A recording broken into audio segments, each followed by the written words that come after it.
NetSuite surveyed hundreds of business leaders and assembled a playbook of the top strategies they're using as America reopens for business. Receive your free guide, 7 actions businesses need to take now, and schedule your free product tour at netsuite.com/Fox. Get your free guide and schedule your free product tour right now at netsuite.com/Fox. netsuite.com/Fox. President Trump's plan to help nursing homes fight the pandemic is raising some questions. The Trump administration's plans to provide every nursing home with a fast COVID-19 testing machine is raising some alarms because it doesn't include kits to test staff and residents beyond the first few rounds. The administration responding nursing homes could cover the cost of testing from a $5 billion pot allocated by Congress. The tab to check employees could run from $19,000 to $38,000 per week, according to Leading Age, a group representing elder care providers who are also concerned about the 14 weeks a federal agency estimates it would take to complete machine deliveries nationwide. Lillian Wu, Fox News. The federal appeals court says a judge correctly struck down a new Trump administration rule denying green cards to illegal immigrants who use Medicaid, food stamps, and other forms of public assistance. Honda issuing recalls on multiple vehicles. Honda Odysseys, Passport, and Pilot models from various model years ranging from 2018 to 2021 are being recalled for a dashboard issue involving faulty software that needs to be reprogrammed by the dealer. Another issue involving some Odysseys and Passports from 2019 through 2021 involves a software issue with the rear camera display. There's a sliding door problem in some 2018 through 2020 Odysseys, and a fourth recall involves replacing the rear view camera in the 2019 and 2020 models. Jenny Cosola, Fox News. Kanye West has withdrawn his petition to appear as a presidential candidate on the New Jersey ballot. That's according to an email obtained by the Associated Press. A person who appears to work for the campaign wrote to the judge saying West is dropping his effort. It's still not clear if West is seriously running for the White House. I'm Lee Silasera, and this is Fox News.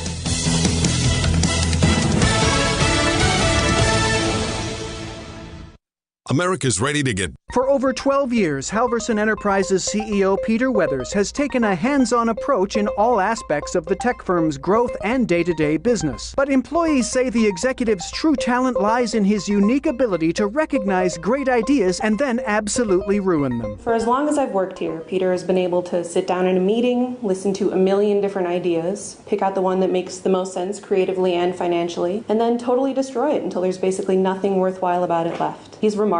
Employees throughout the company say they're most impressed by Weathers' ability to water down promising ideas with meaningless jargon, consistently choose the wrong person to head up every project, and inject virtually every halfway decent thought with his own short-sighted and terrible insights. At our all-hands meeting the other week, our team put forth a very feasible plan to boost productivity. And it was really incredible to see Peter's mind at work, just taking every good aspect of our proposal and dismantling it like a small child. This is the Onion News Network.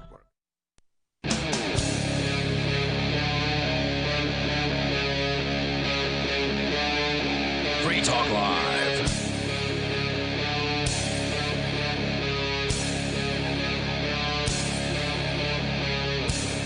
This is Free Talk Live, talk radio that you control. You can call in and talk about whatever is on your mind. That toll-free number is 855-450-3733. And with you tonight, it's Aria. It's Ian. And Conan. And you know, your story that you mentioned earlier, Ian, about helicopter parents, it makes me realize that I was actually pretty fortunate in regard to my actual mother and father, neither of whom really gave a crap what I did.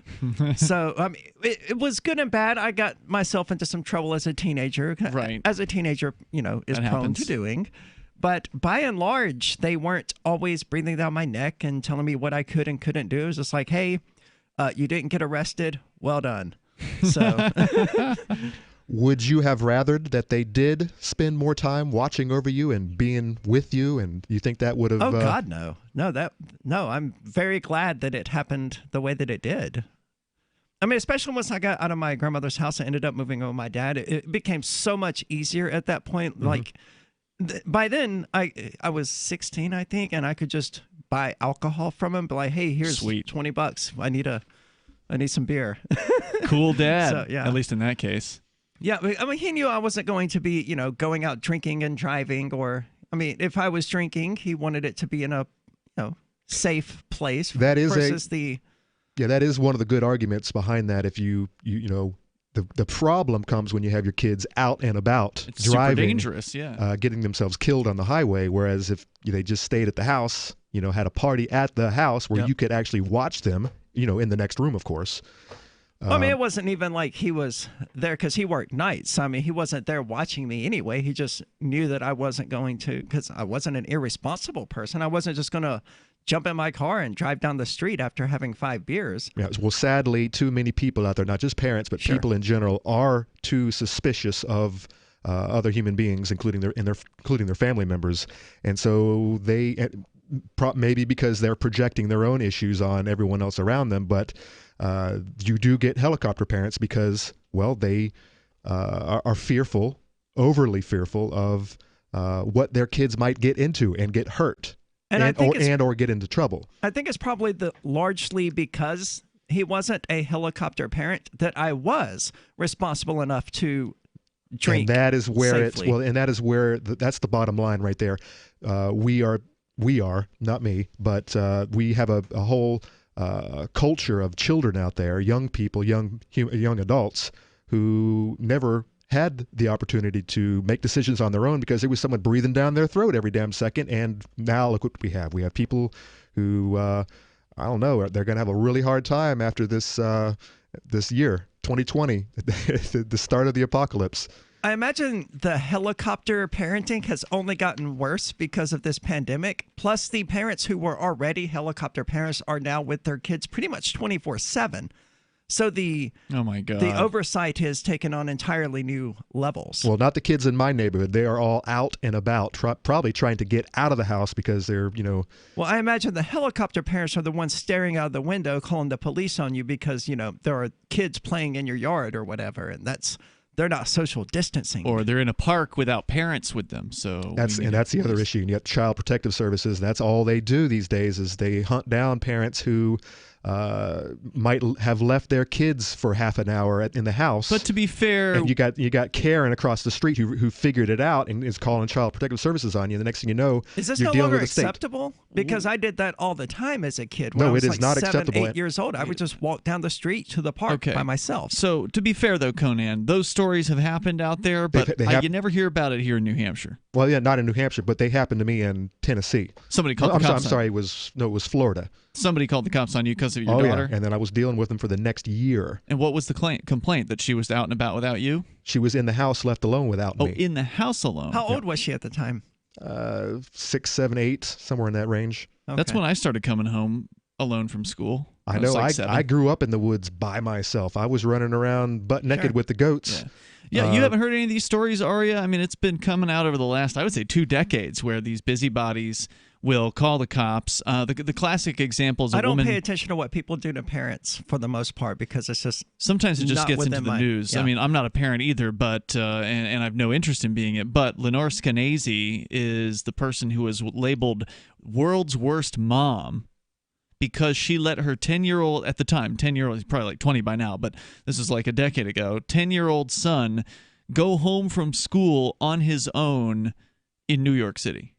Yeah, on the bus or the train, a subway? I think he took like a subway or a train or something like that, some sort of form of public transportation. And the whole thing was like she believes in the idea of like free-range parenting and that you should let your kids grow when they're ready to grow into these new areas of responsibility. And they ended up putting her on like television talk shows and just talking down to her and acting like she was a terrible parent, again labeled world's worst mother. So like because she let her 10-year-old take himself home from school. Yeah, that's right. So that was kind of the start of this whole free-range parenting movement or whatever. If there ever needed to be a movement before, now there is. And she started a blog called Free Range Kids and then subsequently moved to a different blog, which name I don't recall at the moment. But she's actually been to the Porcupine Freedom Festival and spoken there. Really interesting lady. Very cool. Mm-hmm. So what is the story about helicopter parents and because I imagine you only mentioned the headline earlier that it tends to produce, adults who are anxious. Well, yeah, that's what was interesting to me I think it was one of our listeners on the Discord who found this story, if I recall correctly. So thank you guys over there. They do an amazing job. on our Discord server at discord.lrn.fm. But, it's been something I've noticed with younger people, and I'm not young enough, I guess, to be in this particular category, and my parents weren't helicopter parents.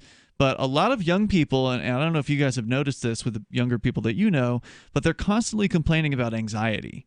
Like, oh my God, I've got so much anxiety. Well, that's because it's hip. Well, is it hip or is it something they actually feel? I mean, I presume they actually have everybody some feels sort of... anxious from time to time, right? Well, these people are always anxious. Yeah, but claiming to have depression, claiming to have anxiety issues, claiming to have PTSD, all of these things, it's just hip. This is that seems lame to me. Well, no, this is a big part of victim culture, where you can't get by any longer unless you're some type of victim and you are not the oppressor. No one wants to be the oppressor any longer. So the only way to get out of it is to claim that you're Native American, or that you've got some disability, or that you don't agree with what life has given you, what your lot in life. Yeah, I mean, I can understand having a brief moment of anxiety, like, if you think that a tree is about to fall on a friend of yours or something like that. Like, that might, I don't know if that's anxiety, but I would feel, something pretty intense in you that. would feel anxious in that least. moment, right? Yeah. But these people are constantly talking about how they're anxious. They're anxious every day, or as you mentioned, depressed. And it's just like, it's a world I can't even imagine inhabiting. And, of course, there's nothing you can say to these people like, well, why don't you just calm down? Why are you so anxious? What's the problem here? Everything's okay. And they just don't – that doesn't work, on these people. And I've never really thought about, like, well, why is this a thing now? Like, it wasn't a thing when I remember – when I was growing up, or Conan, when you and I were similar age range.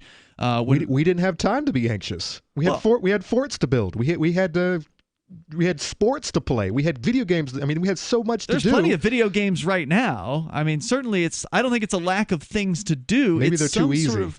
Well, they are easier now, but it's some sort of mental burden that these people seem to just constantly carry around. And so this article is the first one that I've seen with a potential answer to the question of why are these so many people in these generations, the millennials and the Generation Z or whatever they're called. It's probably social media. Why are they at the top of the list? Anxious? And so this article from parents.com suggests it's the helicopter parents. That's what did this. And it's interesting because we started talking about helicopter parents on this show probably almost 2 decades ago when we started. I remember talking about it back down when we were in Florida. So let's talk about that coming up. Absolutely. And I have to stand by that point. I'm in agreement with you on this, Conan. I suspect that a lot of these people don't actually have any issues with anxiety. They've never had an anxiety attack or a panic attack or any of these things. I would guess that. Really? I don't know it, but that's what I would speculate. Because, it's part of the victim culture. Everyone wants to claim to have PTSD, to be a victim. Attention. Yeah, they just want to feel special. What do you think? This is Free Talk Live. Remember when you first heard about Bitcoin? How long did it take you to realize this little project would soon change the world? Do you kind of wish you had gotten involved sooner? Well, now is your chance to be a part of the next revolution in money. Intercoin is working to finally make crypto go mainstream. It's designed to be scalable enough to support everyday payments and even elections without the state. Bitcoin was originally supposed to be a peer-to-peer cash system, the way we would all pay one another without having to trust any third party. But instead, over time, it mostly became a store of value. That's because every 10 minutes, the Bitcoin network must put all transactions into a block, and that block can only hold so much. If crypto is to become mainstream, for people to use it for everyday payments, we need a new architecture, one that is as secure as Bitcoin while being far more scalable. Check out intercoin.org to find out more and maybe pick up some of those coins for yourself. News from news.bitcoin.com. Another 83 tons in fake gold found in China. Crypto still much harder to counterfeit. Host Stefan Molyneux banned from YouTube. Receives $100,000 in crypto donations afterward. Reporters uncover $11 trillion in offshore government-sanctioned bank accounts. Bitcoin Cash still potentially private and unconfiscatable. Bitcoin.com is your source for getting started with cryptocurrencies. Getting a wallet, buying Bitcoin Cash, mining, and all the latest cryptocurrency news at news.bitcoin.com. Do you want more businesses accepting Bitcoin Cash and Dash? Now with AnyPay, you earn passive income for every purchase at those businesses. Finally, a financial incentive to spread Bitcoin Cash and Dash. You made it happen, so you receive the rewards. Download the AnyPay Cash Register app and add your cryptocurrency wallet addresses. Then install it at a real-life business and tell us what you did at AnyPayInc.com. AnyPayInc.com. Hi, I'm Derek J. I don't want a politician to represent me. To me, government is the idea that one group of people can coerce everyone to comply with an edict or face increasing punishments up to and including death. Despite perhaps the most noble of intentions, the best government services are a far cry from what could be provided for by voluntary interactions. Besides, the people who call themselves the government wage wars and put peaceful people in jail for crimes involving no victims. If Starbucks used some of its money to drop bombs, I wouldn't shop there. So why would I support the American empire? The empire does not require my consent. Derek J's Victimless Crime Spree. Watch it for free and order the Director's Cut DVD at victimlesscrimespree.com. That's victimlesscrimespree.com. What if you want to hear the latest episode of Free Talk Live, but all you have is your phone, you forgot to download our archive, and you have no data connection? You can call our Listen line at 641-793-0191. That's a long-distance number, so you may incur charges. If not, listen as long as you want. 641-793-0191. The Free Talk Live Listen line, 641-793-0191. Are you a cryptocurrency advocate? The Crypto Tip is the ideal outreach tool to help new people discover cryptocurrency. It's a printable business card-sized tip that you can give to service providers, preferably in addition to a good cash tip. When the server scans the QR code, it'll bring up an explanation of cryptocurrency, how to install a wallet, and allow them to claim the tip. If they don't claim the crypto, you get your tip refunded to you after a time period you specify. Plus, if they do claim the tip, you get an email alert. Create as many tips as you want at cryptotip.org. That's cryptotip.org. What's up next? Visit the Liberty Radio Network program guide to find out at shows.lrn.fm. That's shows.lrn.fm.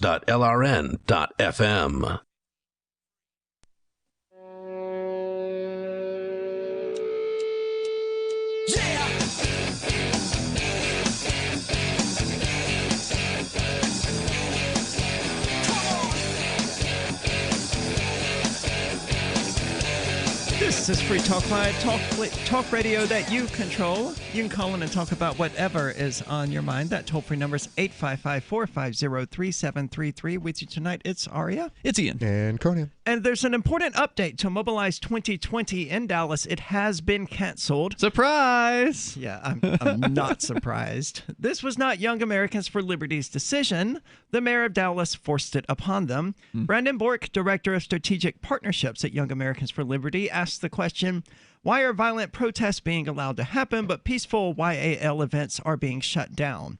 Find out more Good question. at yaliberty.org. That's yaliberty.org. Well, I would say the reason is that violent protests don't ask permission. That's true. That's true. Well, I mean, technically, I don't know if the Young Americans for Liberty asked the government's permission, but certainly they had to get the venue's permission wherever. I don't know which hotel it was going to be in, but it's the venues, of course, that the government will put the pressure upon. And so I can't say I'm surprised, and oh well, I guess Mark's not going to this. It's actually the second Young Americans for Liberty event that we were supposed to appear at and was subsequently canceled within a week of the event actually happening. There was one earlier this year in D.C. That we didn't go to. So it's not surprising. Fork Fest is it. Yeah. That's it. Jackalope is happening right now, I think. Oh, yeah, out in Arizona. Yeah. Yeah, I don't know how many people go to that, but I hear it's kind of like out in the I hear it's like in a cow patty. Yeah, pretty much is what I've heard. Cow field. Cow patties are what you step in. But. Yeah, hopefully it's not actually in the cow patty. But no, but apparently there's plenty of those around, so you got to watch out. Yeah, it doesn't sound like as much fun. No, I don't think I'd want to go. So anyway, helicopter parents. Yeah. And anxiety. And all of these other issues. And Conan, you bring up a good point that a lot of this is a result of the fear and the doom mongering that we've been hearing for the last 2 decades. It's, when you go to school as a young person and you don't really know anything because your parents they trust the school system to educate you and put good ideas into your head, and you walk into the school and the first thing that you see is the boob tube there in the corner of the room before school starts, and Al Gore is up there and he's talking about, you're all gonna die in 10 years. Yeah, and it's like that cannot be good. And yes, you go talk to some of these young people. I'm talking kids that's still in school. Yeah. And a lot of them are afraid for their lives. They think they're going to die this decade. Right. Well, look at Greta Thunberg. Exactly. I mean, she's a classic example of someone who has PTSD from having been terrorized her entire life. Well, if it wasn't their deathly fear of what's going to happen allegedly to the environment, now they throw COVID into the mix. Now you have COVID, and you have murder hornets, and you have the Saharan dust storm coming across, and you have so many things. Every single week there's a new one. Now you've got the mystery Chinese seeds. What's that? I don't think any of them felt anxious about any of those things, though. It's cumulative. It all builds up. So I mean, every week there's a new thing that's going to kill you. It's not healthy unless no one ever really thought that the Japanese murder hornets were going to kill us, and no one ever thought these. I think there absolutely are people out there who respond to those sorts of stories in very undramatic ways. And I think the same about the Saharan dust storm. But like I said, and the Chinese mystery seed things, that's the best thing ever. It's like, here's China actually sending us flowers and stuff, and Americans are so anxious, so paranoid, so crazy that they're like, we're not going to plant this. This is a trick. By the way, people, please don't plant those seeds. Plant them. They are just flowers. That's how you get kudzu taken over the South. That's how these things happen. Purpose, knowing what it was. That was people being stupid, thinking, oh, we have an erosion problem. Let's bring over this invasive species. But what I was saying is cumulative. The Saharan dust storm on its own is just something to laugh about. But when there's a new one every single week and they're building, if you've got a weak mind, oh man, I understand completely that you just wake up in the morning thinking that this is the last year. 2020 is it. What's going to kill me today? I know. It's the new hypochondriac idealism. Yeah, a little bit like that. I will give you that point, but I think a lot of it has more to do with the television than anything. And I saw that at Rogers Campground social during media. Forkfest when I actually watched television while falling asleep, and the commercials were all you could see was doom and gloom in every direction. So for the past 2 weeks, I've been working nonstop. I'm tired, by the way. Mm-hmm. But I had the opportunity to listen to some radio stations that I hadn't listened, and on one of the Vermont rock stations, I swear to God, the 5 o'clock news comes on. It's like the COVID-19 update, and every single time it got to the point where that would come on, and I would hit the brakes, and I would I was getting upset by this because they were so gleeful, and you can hear it in this reporter's voice when one day there was no deaths. And I swear to God, I heard him sound giddy. No, upset that there were no deaths. Huh. You could hear it in his voice because this is fear porn. They have to have it. It incites a certain energy in them to wake up and to hear this stuff, and it's like the guys who read the damn obituaries. I'm sure you've met the person. They skip through everything. They skip the comics. They skip the front page. They go right to the obituaries to see who's dead. I try not to meet some sick people out there. They're out there, and they love these stories. They love these doom and gloom, if it bleeds, it leads stories, because it excites them on some level, and it's sick. I mean, that's human nature, I think, though. Well, if it is, people love morbidity. I think. Well, I have video games where I kill things, so I mean, maybe I work it out of my system that way. Sure. But I don't like hearing. And this is why I don't play Medal of Honor, because I can't stand killing. The idea behind it. I like killing zombies. I like killing zombie Nazis, basically. Killing other human beings is just, I don't understand the glee that people get from those types of games. Well, it's just fiction. Well, it's also cumulative. you keep doing it every single day, and before you know it, you're having dreams, and maybe it works into your system where it desensitizes you against the actual act. And then, of course, there's Tipper Gore getting in there telling you how video games causes there's no evidence for it. No, there isn't. And we talked about a meta study recently that looked at a multitude of video game studies and, determined that there's no evidence that video games cause violence. Yep. I would say the movies are far more likely to desensitize people than video games. I mean, video games don't even. I mean, they attempt to look realistic. It's starting but to look pretty close. realistic. Yeah, but not even close to the level of cinema. It's getting there. There's been a recently, just this summer, my dad sent me a link from, I don't know if it was NVIDIA or whoever it was. I think it might have been NVIDIA, but one of the 3D designing, chip makers, showing off like their newest generation of what they can do, and it looked like photorealistic level graphics, just absolutely incredible. I mean, we're within striking distance of it being very difficult to tell. Like, that's a good thing in my opinion, but it still won't. It still is not as old as movies. No, that's and true. Television, all of which have been glorifying violence as long as movies and television have existed. Have you seen Looney Tunes? Mm-hmm. That, by the way, they're actually talking about erasing out all of the guns. Elmer Fudd's not going to have a gun any longer. Can you believe that? It's ridiculous. How is he what are they going to give him? Yeah, how is he I don't gonna know, a hunt the broomstick or something. What do you think? Is the world losing its mind, or is there a valid reason? I'm sorry. It's lost.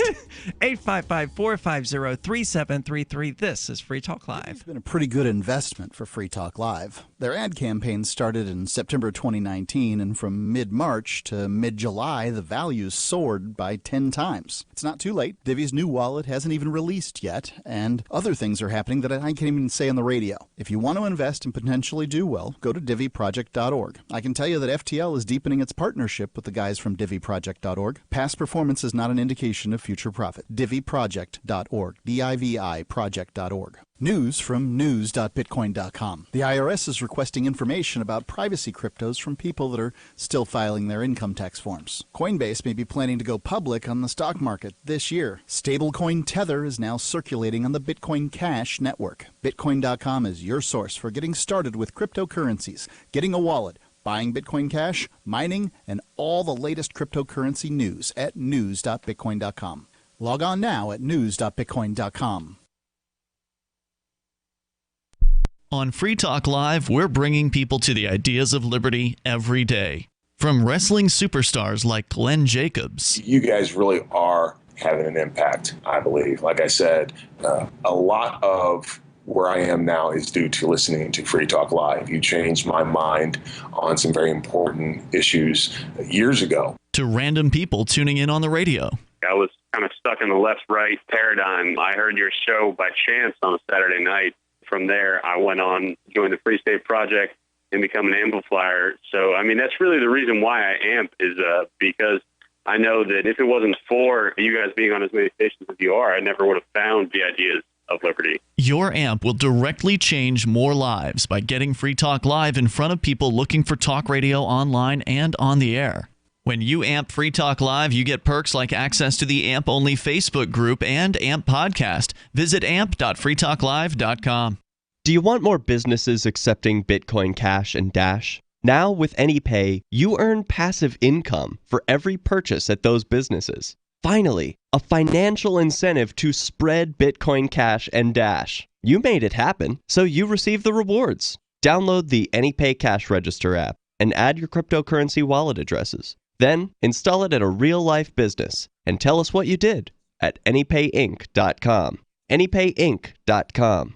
Some of you asked, and now we've delivered. LRN.FM's live Keene, New Hampshire studio shows are now streamed in HD on Twitch. Visit our channel at twitch.lrn.fm and give it a follow. If you have Amazon Prime, you get one free subscription on Twitch. If you use it on our channel, Twitch will give LRN.FM a monthly piece of your Prime subscription cost. So please watch, follow, share, and subscribe to twitch.lrn.fm. That's twitch.lrn.fm.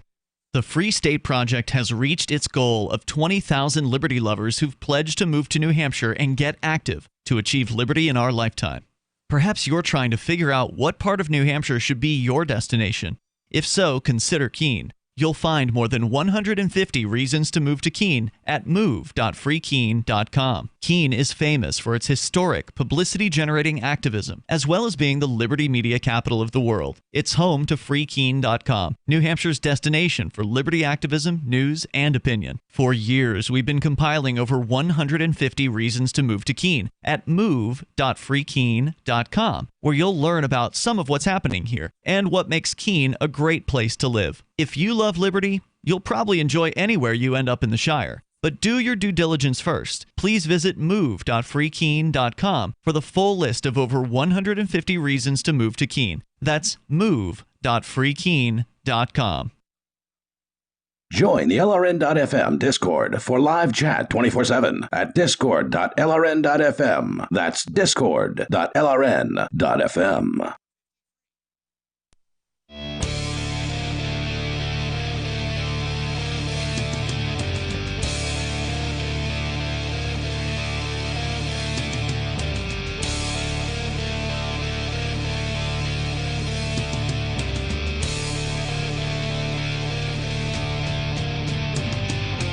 This is Free Talk Live, talk radio that you control. You can call in to talk about whatever is on your mind. That toll-free number is 855-450-3733. With you tonight, it's Aria. It's Ian. And Conan. And Bitcoin.com has launched a trading platform that you can find at local.bitcoin.com. It allows you to buy or sell Bitcoin Cash using dozens of payment methods like PayPal, Venmo, bank deposit, remittances, or meeting in person with cash.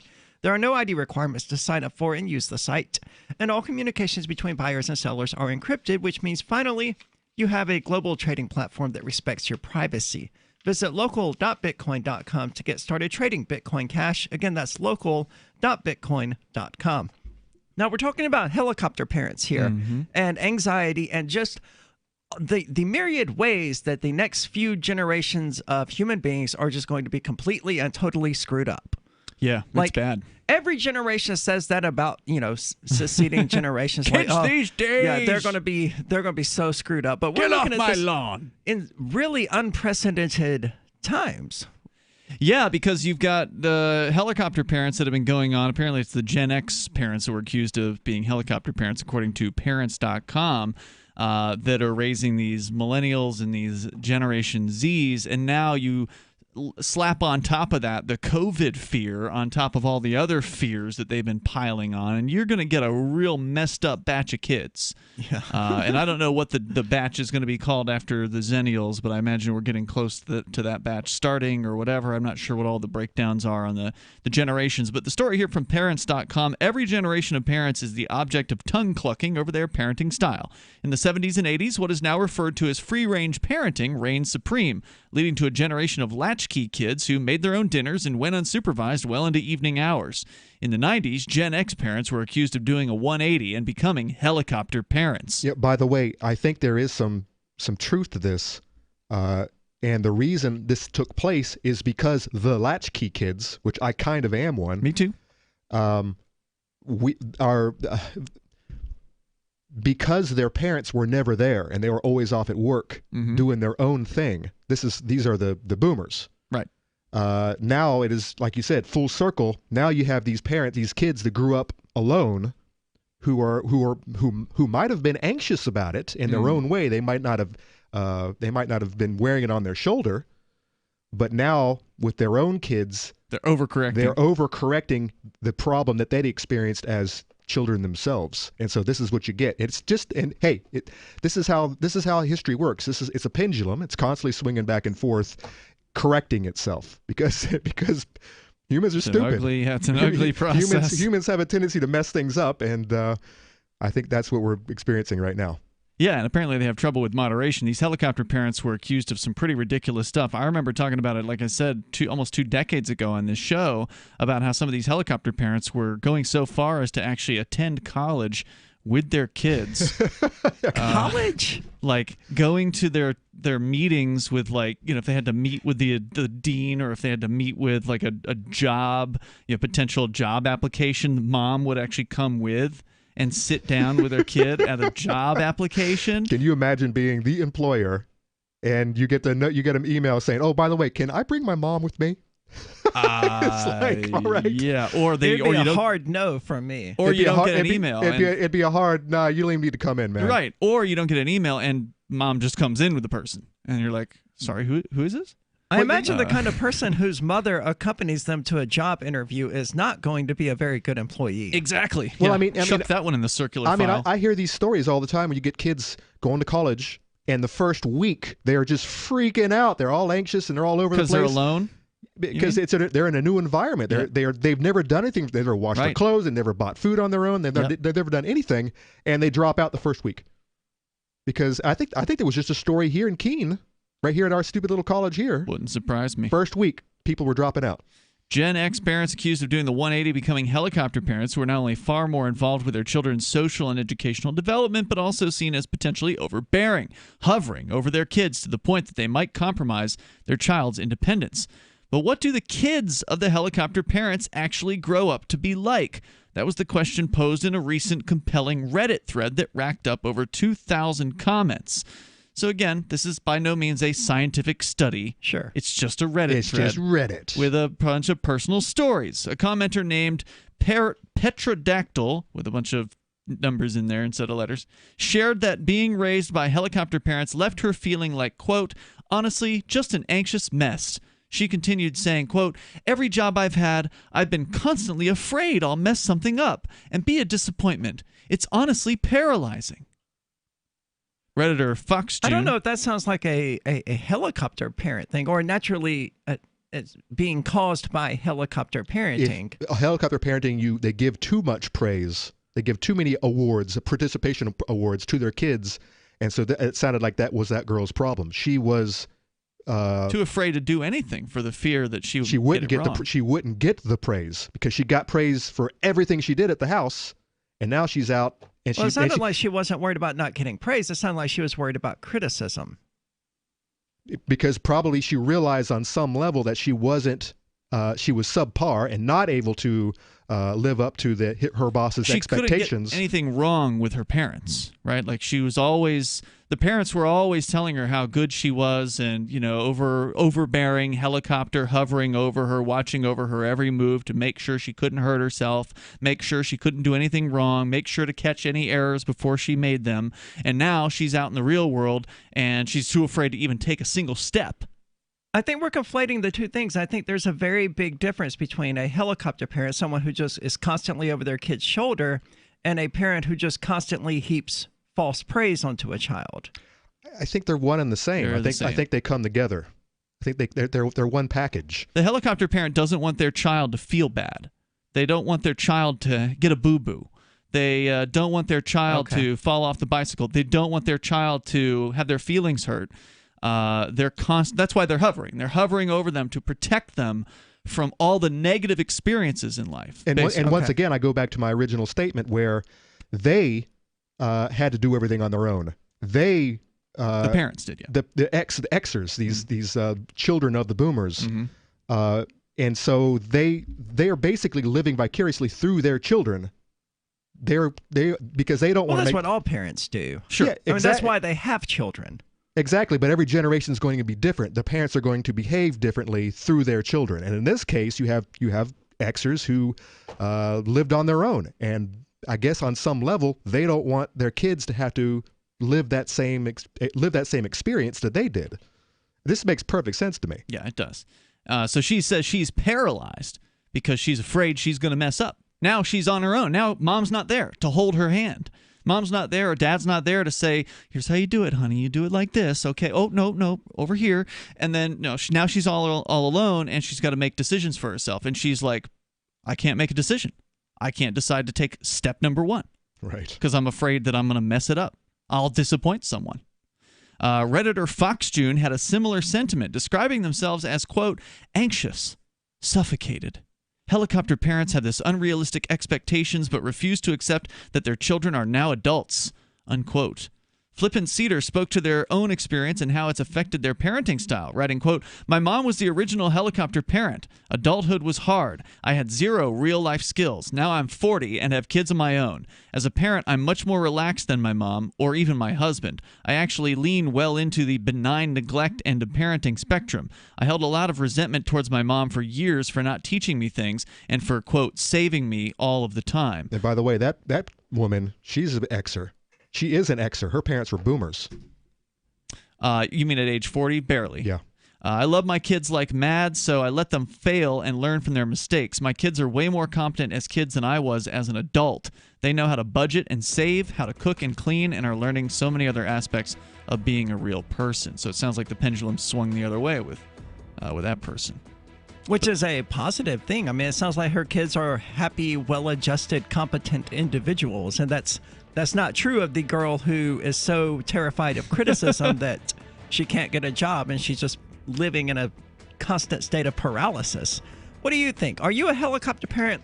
855-450-3733. Silver has always been nature's very own antibiotic, and only one system allows you to generate an endless supply of natural silver solutions. Silverlungs.com. You'll find no wild claims or pseudoscience, just a lifetime of nano-sized pure silver solutions. The Silver Lungs generator allows you to make your own, so stop paying for silver solutions. The unique lung delivery system targets respiratory infections where other silver solutions simply cannot reach. See the Silver Lungs generator and lung delivery system at silverlungs.com.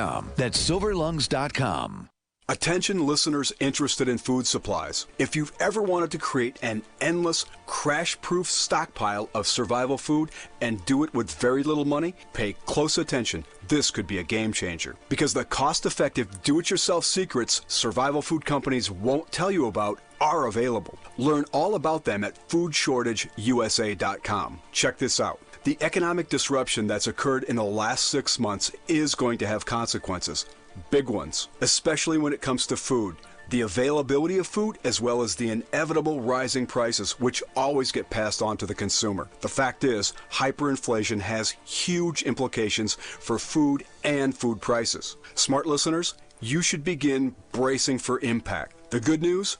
There's still time to learn how to get all your garden vegetables into your pantry, stored away just in case. Learn how at foodshortageusa.com. That's foodshortageusa.com.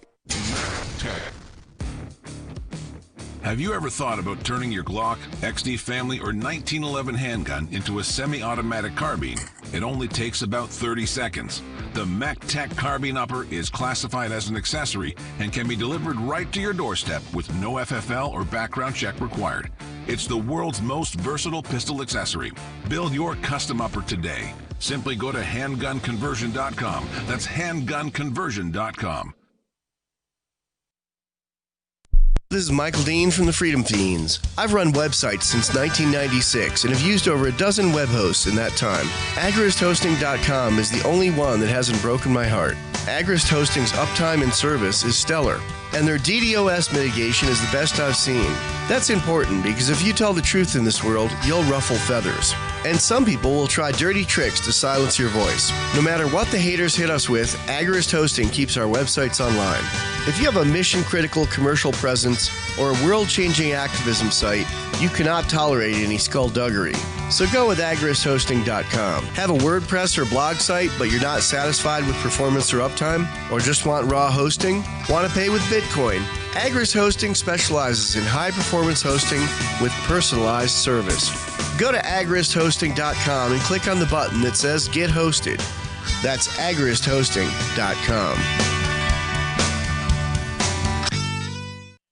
So you've heard all 3 hours of the latest episode of Free Talk Live, and you're still hungry for liberty-oriented audio content? Did you know that we have another 24/7 audio stream at LRN.FM? The Liberty Radio Network airs the latest episodes of some of the best liberty-oriented podcasts on the internet around the clock. In addition to recorded content, you'll also hear live shows like Free Talk Live, originating from our Keene, New Hampshire studio. So listen anytime at LRN.FM. That's LRN.FM. Are you tired of your taxes funding endless occupations around the world? Antiwar.com is run by people who understand that wars abroad become wars at home, wars on our freedoms. Antiwar.com is dedicated to bringing you the latest in news, views, interviews, and reviews from the top movers and shakers in the anti-occupation movement.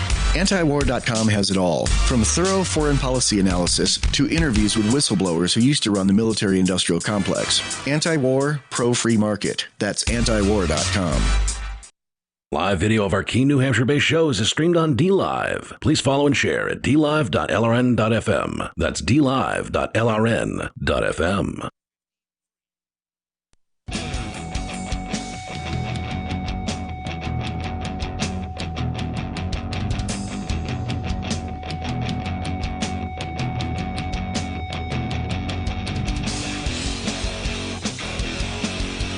This is Free Talk Live, talk radio that you control, and you can call in and talk about whatever is on your mind. That toll-free number is 855-450-3733. Maybe you were raised by one of these helicopter parents. How did it affect you? Or maybe your parents went the other way.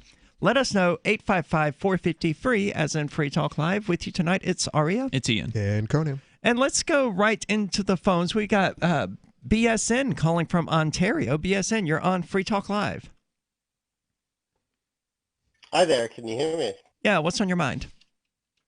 Hi guys. Well, I've called in a few times. I'm from Ontario, Canada, and I hear a lot about the different states and how different states deal with stuff.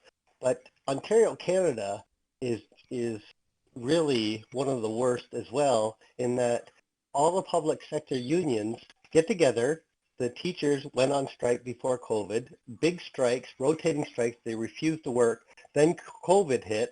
Now they're getting paid full wages, full pay, and still kind of fighting back the go to work thing. Meanwhile, high-fiving nurses who actually did work through all this stuff, but they're all part of the same union. And today, again, UAW or GM is accusing Chrysler of making bribery deals with the UAW. Big corporations and big union don't mix, and big union cause problems. In Ontario, public sector unions are causing a big problem because they think they can just push everybody around and say, I'm not going to work. Now, a public sector union is a union of employees who work government for the workers. Okay. Yeah. So in the U.S., the teachers' unions are very, very influential in politics, for instance, and that's what he's referring to up there. Now, I remember we did see a story out of Ontario province that they have these social circles that they are apparently mandating people not contact more than 10 people with hugs or any level of closeness. Are you aware of this? Well, yes, we're at what we call stage 3, so we're allowed to go out in public, but some areas of Ontario need to wear masks, some don't. But the Ontario government has said, no less than 10 people for the time being. No more than 10. Or, sorry, no more. Yes. What does that mean? No more than 10 people in a restaurant? No. You can't have close contact with more than 10 people in your so-called social circle. Yeah. And that's Ontario that did that. Ontario province did that, and they put out a bunch of propaganda about it, explaining to people that you got to have just the same 10 people. So you can't have 10 people in your own social circle that are different from my 10 people. So, Aria, if you and I were in the same social circle, I can't have people in my social circle who are different than your social circle or something like that. It's really crazy. Right. Lunacy. That's completely insane. Crazy, You're not going to get 10 people to agree to only associate with the other 9 people in that group. They all have to, first of all, like each other, which, I mean, we're libertarians, so that already is not on the table. Mm-hmm. Half of them are going to vehemently hate each other. But even if they weren't libertarians, it's just not going to happen. That's not how groups work. That's not how friends work. There's not a lot of libertarians in Ontario. There's not a lot of libertarians in Ontario. We don't typically fight for our rights like some other states do. We just there aren't states fighting for their rights either. I mean, states by their nature take away people's rights. But I don't know what kind of microphone you're using, but honestly, it's one of the worst I've ever heard on Discord. It's actually kind of painful to take this call. But thank you for sharing your thoughts with us. I'm sorry. It's all right. Well, thank you. Really keep us low updated. quality. Oh, yeah. Well, he said he was using a headset, I think. So get a new one. Yeah. It's on its way out. So anyway, helicopter parents. We haven't actually gotten into the article. A little bit we have. We've been sharing. I mean, basically the article is just them highlighting some of the posts from this Reddit thread. That's all that this really is. But it's a thread about people Modern who journalism, man. were raised by, and this is parents.com. I mean, sounds like a good URL for parenty things. But the question is, well, what was it like being raised by these helicopter parents? Is it the helicopter parents that have caused the anxiety? Is all this anxiety that young people in the United States today, and I don't know, are helicopter parents a thing elsewhere in the world, or is this a U.S. phenomenon? If you want to comment on that. It's got to be worse than the European Union, right? I don't know. That's a good question. I'm sure it is. I mean, they took the nanny state thing to new levels. But the nanny state doesn't necessarily translate to nannying on an individual level, does it? I would Because we got a suggest that nanny it state does. here. We have a nanny state here, too. I don't know. Definitely. I mean, Europe We definitely... also have helicopter parents here. But, I mean, Europe's also known for people, like, being naked in the streets. So, I mean, there's some things that they're okay with that are completely repressed in the United States. So those who, this is, again, parents.com. They're talking about how difficult life was. One parent mentions that they're now 40, they got kids of their own, and they're trying to do the reverse, trying to do more of the free-range thing with their kids, and they feel like that's worked for them. Oh, and by the way, freerangekids.com still up and running. Looks like a lot of good information. Great stuff. Especially if you're a homeschooled parent. Anybody who likes the idea of trying something that's more independent related with their kids, that's definitely the site to go to.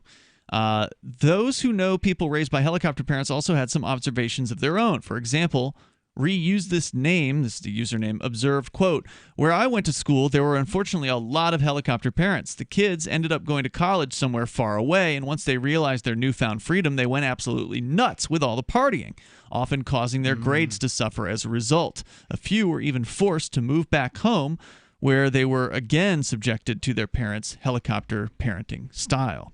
So that's another potential manifestation of the helicopter parenting. Instead of just creating somebody who... So on one hand, you could create somebody who's afraid to even step outside of their home because they don't want to disappoint or hurt themselves or whatever. And then on the other hand, you've got the complete reverse pushback where...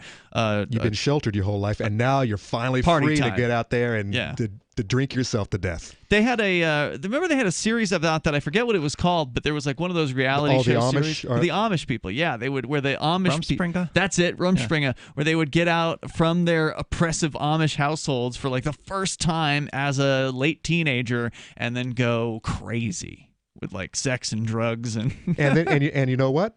Most of them come back. To the being Amish, you mean? Yeah, that's the most amazing thing. They get it out of the system, and maybe they figure out it just kind of sucks waking up with a hangover every single morning. And it does kind of suck. And so I'm going back to what's good in life.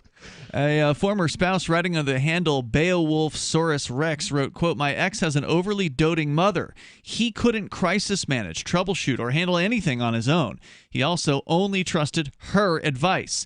I would suggest something, and he'd refuse. She suggested the same thing, and he obliged. He lacked motivation to do better for himself, look for a better job, get our own place, etc., because his mom always took care of him financially. He had no faith in his abilities or talents because he never had the chance to prove himself that he could handle anything, basically on his own." That's tragic. Sad. Yeah. Another commenter writing under the handle Stoic Scientist shared a list of general perceived traits of a helicopter parent's kid. They are unwilling or unable to make decisions. Quote, "I didn't do that because nobody directed me to," unquote. Doesn't take a single step without getting specific approval from someone. No problem-solving ability whatsoever, and just waits around to be told exactly what to do. That's not the kind of person you want working for you. No. Troubleshooting, I can get. That's sort of a learned skill, but problem solving itself, I mean, I guess it's probably also a learned skill, but there are just so many opportunities for a young child to develop the ability to solve problems. Denying that to them is almost a crime against humanity. And this is where, going out and playing with people, out with friends, you playing sports, getting physical, this is where you learn how to deal with conflict. And if all of those things have been stripped from you and you never experienced them, then, this is what we get. So apparently there has been some research, just skipping down here to the very end of the story, that the experiences echo research from the University of Mary Washington that found overparenting is associated with higher levels of child anxiety and depression, which you mentioned at the beginning of the discussion, Aria. With hope, conversations like these will inspire adults who are raised by overbearing helicopter parents to set boundaries, and those who are raising kids themselves now to consider how their particular parenting style could end up shaping their child for better or worse. So, yeah. Well, hopefully they will allow their kids to be free because, I mean, mommy and daddy aren't going to be there forever. That's the thing. Eventually that person's going to have to make a decision on their own, or they let the government make it for them. Or they get into government and they start making all the policies, which they're kind of doing, And what is their goal? When you talk to these rioters, not the peaceful protesters, what do they really want in life? They want safe spaces everywhere. The rioters want that? They want everything. They want all the statues, the oppressors, the oppressive statues taken down. They want all the safe spaces up so they can be safe. It's horrible. But they're breaking things and setting them on fire. What rioters are you talking about? Talking about all of them across the country. 855-450-3733. Not shaving irritation? Shave Secret shaving oil can help stop it. Shave Secret doesn't cost much and is an all-American product. My name is Chuck Howard, and I developed Shave Secret and pioneered its use starting back in 1991. Ingrown hairs drove me nuts for years. Shaving oil changed all that. Why put up with ingrown hairs, bumps, red rash, nicks, and cuts? Shave Secret provides men and women with what we believe is the best shave ever. Our proprietary blend of 100% natural base and essential oils plus a hint of menthol was designed to help eliminate shaving irritations like ingrown hairs, bumps, red rash, nicks, and cuts. We'll lose those shaving irritations. Available at Super Walmart, H-E-B, Wegmans, Giant Eagle, Discount Drug, Navy and Marine Exchanges, Amazon, and ShaveSecret.com. Use the code FTL for Free Talk Live and get a discount. Shave Secret, the best shave ever.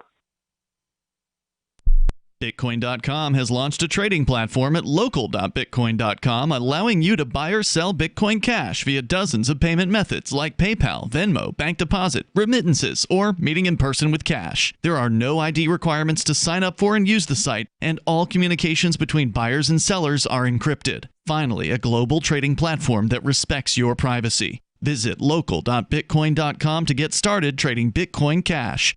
Local.bitcoin.com. If you want to know the latest about Free Talk Live before we go on the air, all you need to decide is how you want it delivered. It's your choice. Visit news.freetalklive.com to receive our usually weekly news updates by email. Plus, we have a Twitter account at twitter.freetalklive.com, and you can follow us on the decentralized Mastodon platform at toot.freetalklive.com. So please follow us at toot.freetalklive.com and sign up for our emails at news.freetalklive.com. You're listening to the live edition of Free Talk Live. Hour number 2 is next after the news here on the Liberty Radio Network at LRN.FM. Still deadlocked. I'm Lisa Lacera, Fox News. Republicans and Democrats in Congress still have not reached a deal on a new round of relief for those impacted by COVID-19. The coronavirus is certainly not over. It's still an enormous problem. It's still affecting communities all across the country, and I think the American people would like to see us working together and getting an outcome. Senate Majority Leader Mitch McConnell, he says he will support any deal worked out between the administration and Democrats in Congress. Senate Democratic Leader Chuck Schumer. As this huge crisis engulfs our nation, Democrats believe we need a bold, strong, and vigorous response from the federal government. It will take a lot of resources, but if we don't commit those resources now, for sure, the cost will only grow in the months to come. Schumer accused McConnell of giving what he called Alice in Wonderland partisan speeches because he said McConnell is tied up in knots by his caucus. Isaiah is now racing through New England. The storm has killed at least 3 people in the U.S. One man in Queens, New York, was killed when a tree fell on his car. In North Carolina, 2 people died last night when their motorhome was destroyed. The storm ripped ashore with 85-mile-per-hour winds and storm surge of 3 to 5 feet, leaving behind a trail of damage. Governor Roy Cooper, a huge explosion in Beirut, Lebanon, has killed at least 60 and wounded at least 3,000. White House Press Secretary Kayleigh McEnany says the White House is looking into if the blast was accidental or deliberate. We're tracking it closely, and just rest assured that we're taking a very good look at that. Israel says it has nothing to do with the blast, which could be felt as far away as Cyprus. Lebanon's Supreme Defense Council has declared Beirut a disaster-stricken city. Wall Street at the close, the Dow gained 164 points, the NASDAQ plus 38. America is listening to Fox News. The last few months have taught us what's important in life. It's also taught us what we need to eliminate or change. It's the same for business. What are the changes you need to make? Do you have a hairball of multiple software systems when you could streamline with one? All you need is NetSuite by Oracle, the world's #1 cloud business system. Finance, HR, inventory, e-commerce, everything you need, all in one place so you save time, money, and headaches. Whether you're doing $1 million or hundreds of millions in sales, NetSuite gives you visibility and control so you can manage every penny with precision. Join over 20,000 companies who trust NetSuite to go faster with confidence. NetSuite surveyed hundreds of business leaders and assembled a playbook of the top strategies they're using as America reopens for business. Receive your free guide, 7 actions businesses need to take now, and schedule your free product tour at netsuite.com/Fox. Get your free guide and schedule your free product tour right now at netsuite.com/Fox. netsuite.com/Fox. President Trump's plan to help nursing homes fight the pandemic is raising some questions. The Trump administration's plans to provide every nursing home with a fast COVID-19 testing machine is raising some alarms because it doesn't include kits to test staff and residents beyond the first few rounds. The administration responding nursing homes could cover the cost of testing from a $5 billion pot allocated by Congress. The tab to check employees could run from $19,000 to $38,000 per week, according to Leading Age, a group representing elder care providers who are also concerned about the 14 weeks a federal agency estimates it would take to complete machine deliveries nationwide. Lillian Wu, Fox News. The federal appeals court says a judge correctly struck down a new Trump administration rule denying green cards to legal immigrants who use Medicaid, food stamps, and other forms of public assistance. Honda issuing recalls on multiple vehicles. Honda Odysseys, Passport, and Pilot models from various model years ranging from 2018 to 2021 are being recalled for a dashboard issue involving faulty software that needs to be reprogrammed by the dealer. Another issue involving some Odysseys and Passports from 2019 through 2021 involves a software issue with the rear camera display. There's a sliding door problem in some 2018 through 2020 Odysseys, and a fourth recall involves replacing the rear view camera in the 2019 and 2020 models. Jenny Cosola, Fox News. Kanye West has withdrawn his petition to appear as a presidential candidate on the New Jersey ballot. That's according to an email obtained by the Associated Press. A person who appears to work for the campaign wrote to the judge saying West is dropping his effort. It's still not clear if West is seriously running for the White House. I'm Lee Silasera, and this is Fox News.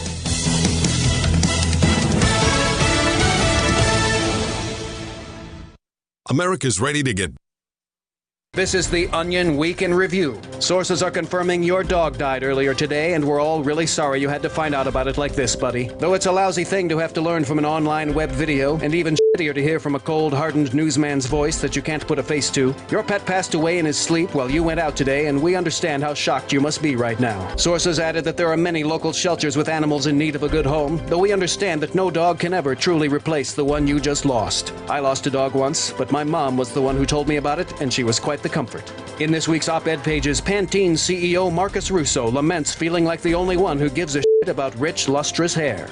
In other news, a study finds that newborn infants can tell if their parents are losers. A man who just assembled a desk is unsure how he has every screw left over. And Jeff Beck is lured into a dark alley with the old guitar pick on a string trick. For more, visit theonion.com/newsbeat. This is the Onion News Network.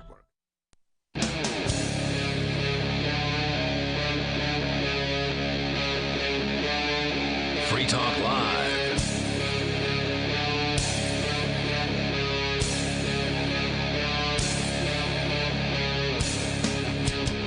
This is Free Talk Live, talk radio that you control. You can call in to talk about whatever is on your mind using 855-450-3733. That's 855-450-FREE, as in Free Talk Live. With you tonight, it's Aria.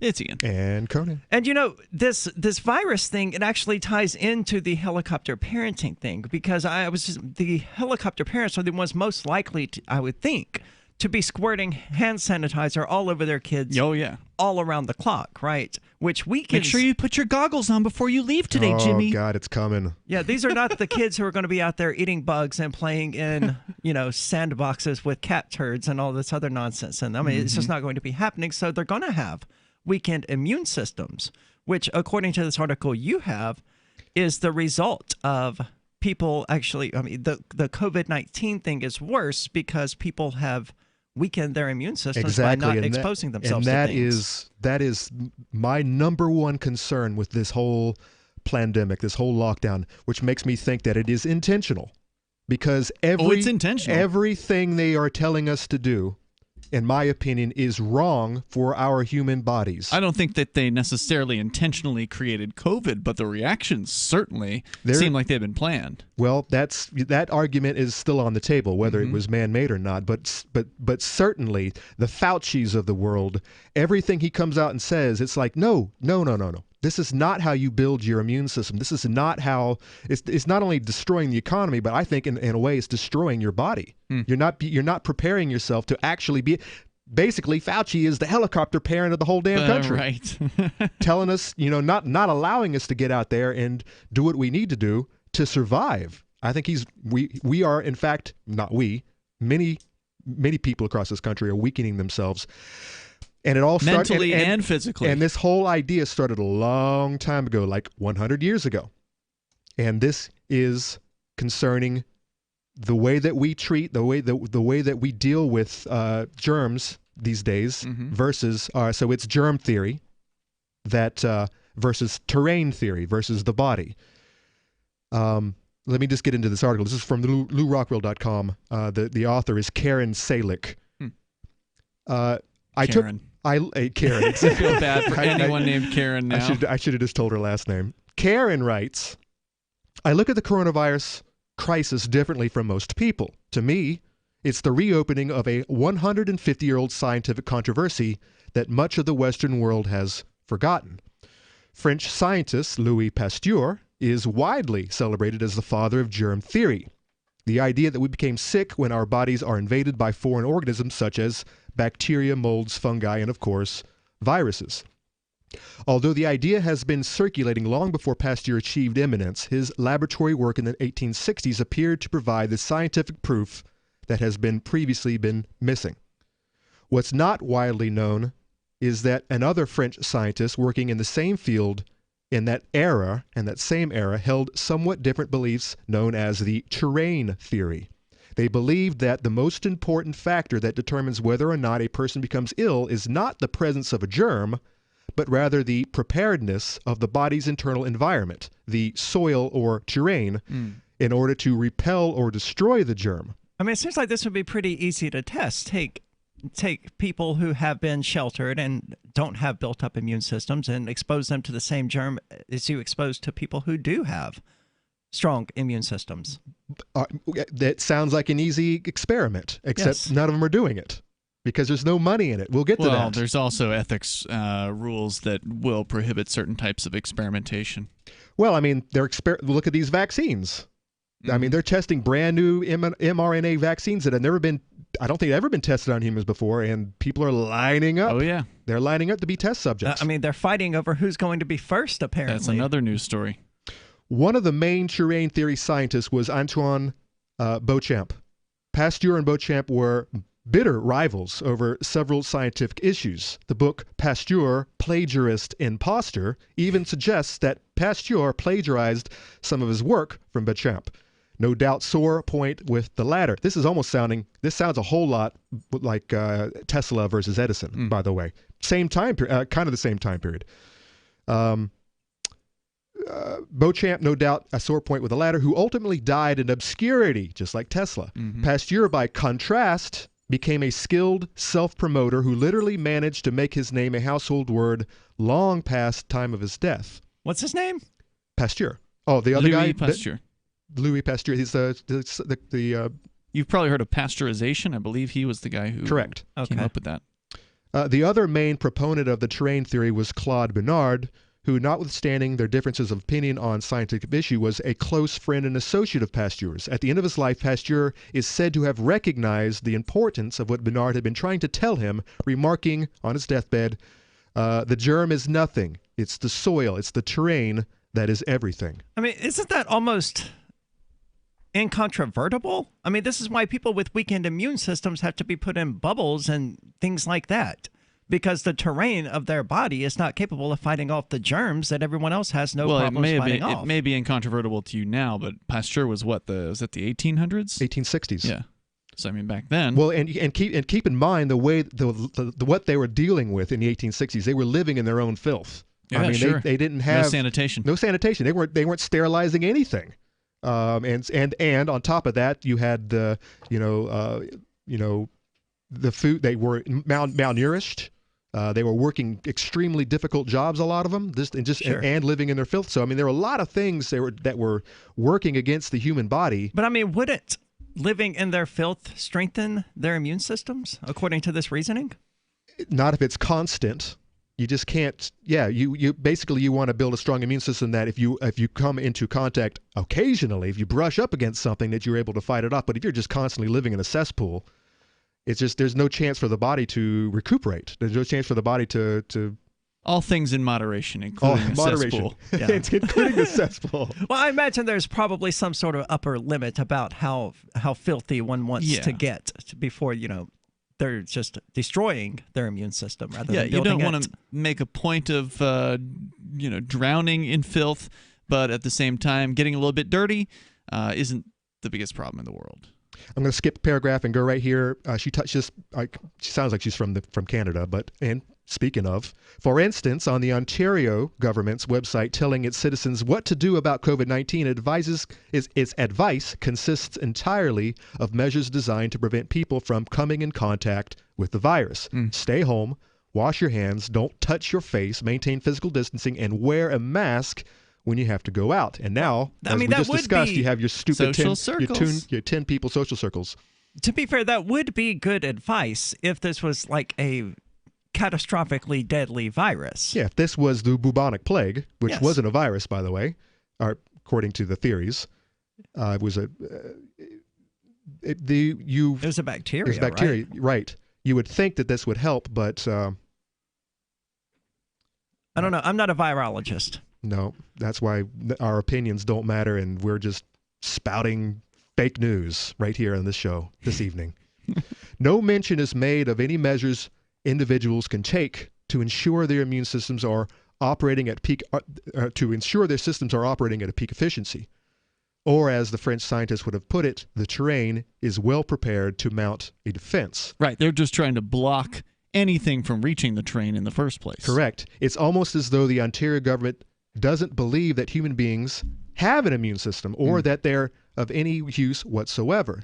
The only hope Ontario seems to believe is for the pharmaceutical company, save us, to patent a vaccine, because that is the only way that human beings can defend themselves against a virus or acquire immunity. Well, I mean, they're not entirely wrong. A novel virus is in a brand new virus that no human being had ever encountered. We would have no immune system to fight that off. But it's corona, and that's not new. But yet they have. And it's SARS-2, which has been around. Yeah, it's just a variant on coronavirus, which is one of the common colds. That's not the way it works, though. I mean, you can still get the common cold despite your immune system strength. Because it advances every single year. And having an immune system against the cold won't keep you from getting the original SARS or SARS-2 COVID-19. I haven't gotten a cold this year, and I think it has a lot to do with my immune system and some of the other subjects we're going to talk about in this article. What do you think about this? 855-450-3733. That's 855-450-FREE, as in freedom. Do you want to work from home, get paid, and forward Liberty all at the same time? Free Talk Live is looking for account executives and appointment setters. If you've got a phone, a computer, internet connectivity, initiative, and a belief in the non-aggression principle, you're qualified. Earn up to $85,000 a year full-time, $25,000 a year part-time. Set your own hours, work from home, spread freedom. Join our team and work with one of the biggest leaders in the Liberty movement. Apply now at sales.freetalklive.com. Sales.freetalklive.com. Divvy's been a pretty good investment for Free Talk Live. Their ad campaign started in September 2019, and from mid-March to mid-July, the values soared by 10 times. It's not too late. Divvy's new wallet hasn't even released yet, and other things are happening that I can't even say on the radio. If you want to invest and potentially do well, go to divvyproject.org. I can tell you that FTL is deepening its partnership with the guys from divvyproject.org. Past performance is not an indication of future profit. divvyproject.org. DIVI project.org. Doodle, Stuart, Harold, and Pork Chop. Pork Chop, his beautiful blonde coat is very thick. He's an Akita, German Shepherd, Lab, Husky mix. They did a DNA test on the 4 rescues. The first year is just a complete retraining. Lots of love, discipline, and daily upkeep. I'm a registered nurse and a personal trainer. If I eat healthy, then my dog should eat healthy. DINOVITE.com.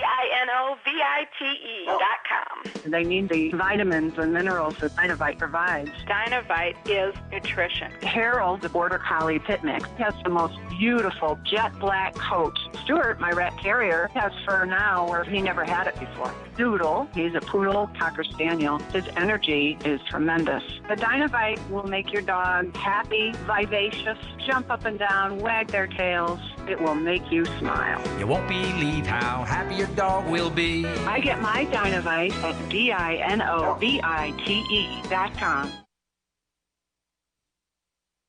We have some good news. The indictments against Ross Ulbricht in the District of Maryland were dismissed with prejudice, meaning they can never be refiled. This is especially good because those indictments contain the only charge ever made that Ross engaged in murder for hire. This was a serious allegation that Ross Ulbricht denies. It was never prosecuted or ruled on by a jury, but was trumpeted by the federal government and the media as if it were proven fact. The Maryland court held these indictments for almost 5 years, poisoning Ross's case and leaving him under a cloud of unproven allegations.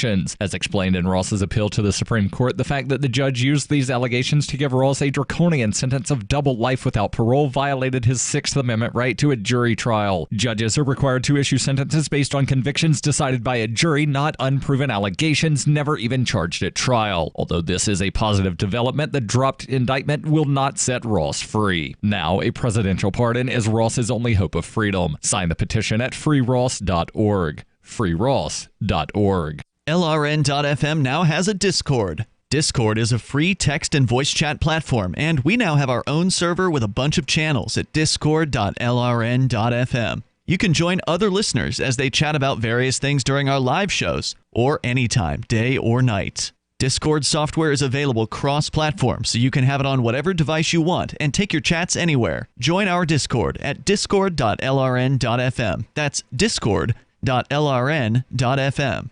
I'm a little obsessed with My Magic Mud. Several years ago, I met Jessica Armand, the founder and CEO of My Magic Mud, and I didn't even know my teeth were coffee stained. A week's worth of use convinced me, and now I use it every 3 or 4 days. It's clinically proven to whiten teeth, and I think it cleans better, too. My Magic Mud's available at most local health food stores, Sprouts, Natural Grocers, CVS, Walmart's Natural Beauty Aisle, but I can get it for you for 20% off with coupon code FTL20 at mymagicmud.com. FTL20 mymagicmud.com.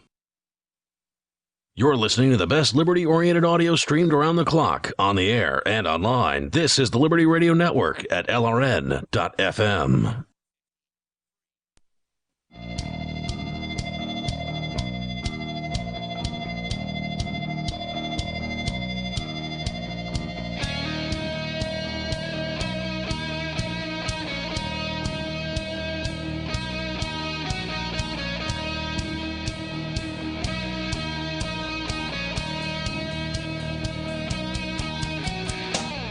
This is Free Talk Live, talk radio that you control. You can call in and talk about whatever is on your mind. That toll-free number is 855-450-3733. With you tonight, it's Aria. Yeah, it's Ian. And Conan. And from mid-March to mid-July, Divvy, the new easy-to-use cryptocurrency that we've been promoting on Free Talk Live, increased in value by over 10 times. Nothing is stopping Divvy from increasing exponentially again, and in fact, that's their goal. Divvy's price jumped 10 times in correlation with the release of their beta wallet. Will Divvy go up further when their wallet is fully released? I don't know. But at Free Talk Live, we're happy with our decision to hook up with Divvy a year ago.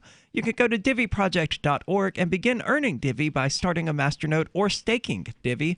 They have a lottery for people who stake the coin as well. Opportunity has knocked every day here on Free Talk Live since last September. Will you answer? That's diviproject.org, D-I-V-I project.org. Before we get back into this discussion about germ theory that, realistically, none of us are qualified to discuss, let's go to the phones. We've got Catman calling from California. Catman, you're on Free Talk Live. Hello. Hey, what's on your mind? Hey, Catman. So I had an encounter with a police officer. I guess it was a sheriff deputy who was very forceful about educating me in the law, although he never actually clearly told me what part of the law I was violating, being as I understand this law, as I have seen it across the internet, and I have been hearing about it from people just as jibber jabber. You must be 6 feet away from anyone else in order to be social distancing. And if I'm in a place where I cannot social distance, like if I'm walking into a building, or if I'm walking down the sidewalk and there are other people around, I'm supposed to be wearing a mask so that when I slobber, when I talk, it doesn't fly into their face and infect them with the disease that I don't have. Sounds about right. You poor bastard out in California. Jeez. So I'm trying to conform to this law, and I do my best to conform to all of the laws that I'm aware of, or in general. And I'm trying not to be targeted, although I have already been targeted. And now I asked for a court date I asked for a ticket so that I could have a court date so that I could explain to the judge and show him the video of the encounter. And you asked for a ticket? I asked for a ticket, yes. What was the cop inclined to do previously? Just give you a warning? No, I think he was just going to yell at me, club me, and throw me somewhere. Okay. Did you have your cat on your shoulder when all this was taking place? I did not. My cat was in the truck. Good. But I was sitting on the hood of the truck. My cat could see the whole thing. He would have been traumatized. I know. You're going to have an anxious cat now. I watched the video, by the way. Catman sent me the video of this, and not having really seen one of these interactions before, because we've seen all these reports about people being confronted. Miami police formed a 39-officer task force whose job it is to go around and ticket people, just like this cop did out in California where you are. But I'd yet to actually see any of the video footage of people being confronted. What are they putting on these tickets? Don't they have to put some sort of code violation? Yeah, well, how much was it for? Did they write the amount on there, Catman? Yeah, so here's the funny thing. This just doesn't make much sense to me. So my citation is an infraction, and it does not say what crime I have committed or what my alleged offense was. It simply says a series of numbers and then some letters, which when I looked up online, it comes back as a motor vehicle code, like I let an unlicensed driver operate my vehicle. Were they talking about the cat? I have a court date, but it doesn't tell me how much money they want me to bring with me. Well, I don't know if that's how they normally do things out in California, but I can tell you that's not at all like how they do it here in New Hampshire. Normally, they're supposed to have a very specific citation as far as which alleged code or statute you broke and what the penalty is and the court date and all that. And you're saying there's no penalty on there and there's no actual real clear allegations about you. It doesn't say anything about not wearing a mask. He didn't write any words down on there about that? No, there is absolutely no words on the ticket at all. I believe I also sent you a picture of the ticket. Did you see that? I must have missed that one, but it sounds pretty invalid to me. It sounds like you shouldn't have a hard time getting it dismissed, especially if it's, some traffic violation when you weren't in your vehicle at the time. Right. And, of course, the officers, at least here in New Hampshire, get paid time and a half to come in and testify. I suspect that something similar will happen in California, but that presumes the officer will come in and actually defend this bunk-sounding ticket. And I don't know if he right. will. I very seriously doubt that he will, just because he told me that this is the first ticket that he has written like this. Isn't that amazing? While I was being written this ticket, there were 2 sheriff deputies standing in front of me. One of them was writing me the ticket. The other one was standing around questioning me, while someone off to the side who had nothing to do with anything was yelling vulgarity at me and my friend. And the police chose to do nothing about him. They didn't even say, hey, man, calm down, cool it, like nothing. It was 3 against 1. And it was very strange to me how buddy system it is out here. But people without masks are in the minority. I mean, there was a headline, I think, in my show prep today about a tremendous number of Americans, like 82%, I believe it was, according to some study. TheHill.com reporting 82% of voters support a national face mask mandate. So those of us who are against masks are in the severe minority, at least according to the poll numbers. And what are you seeing on the streets? I don't vote. Sure. Well, it won't make a difference either way. And I suspect a lot of the 18% aren't people who are against the idea of wearing a mask. They just don't want the mandate. Yeah, that could be the case as well. There's another one that said 95% of people have worn a mask within the last month now, whereas like in April it was only 50% or something like that. So the amount of people complying has gone up dramatically. And even you, Catman, you said in the video that you did have a mask on. It was just pulled down as you were smoking a cigarette, which the cop... Go ahead. Correct. I have a handkerchief, which I have worn around my neck since the day that this COVID thing started, because I do need to enter stores to be able to survive.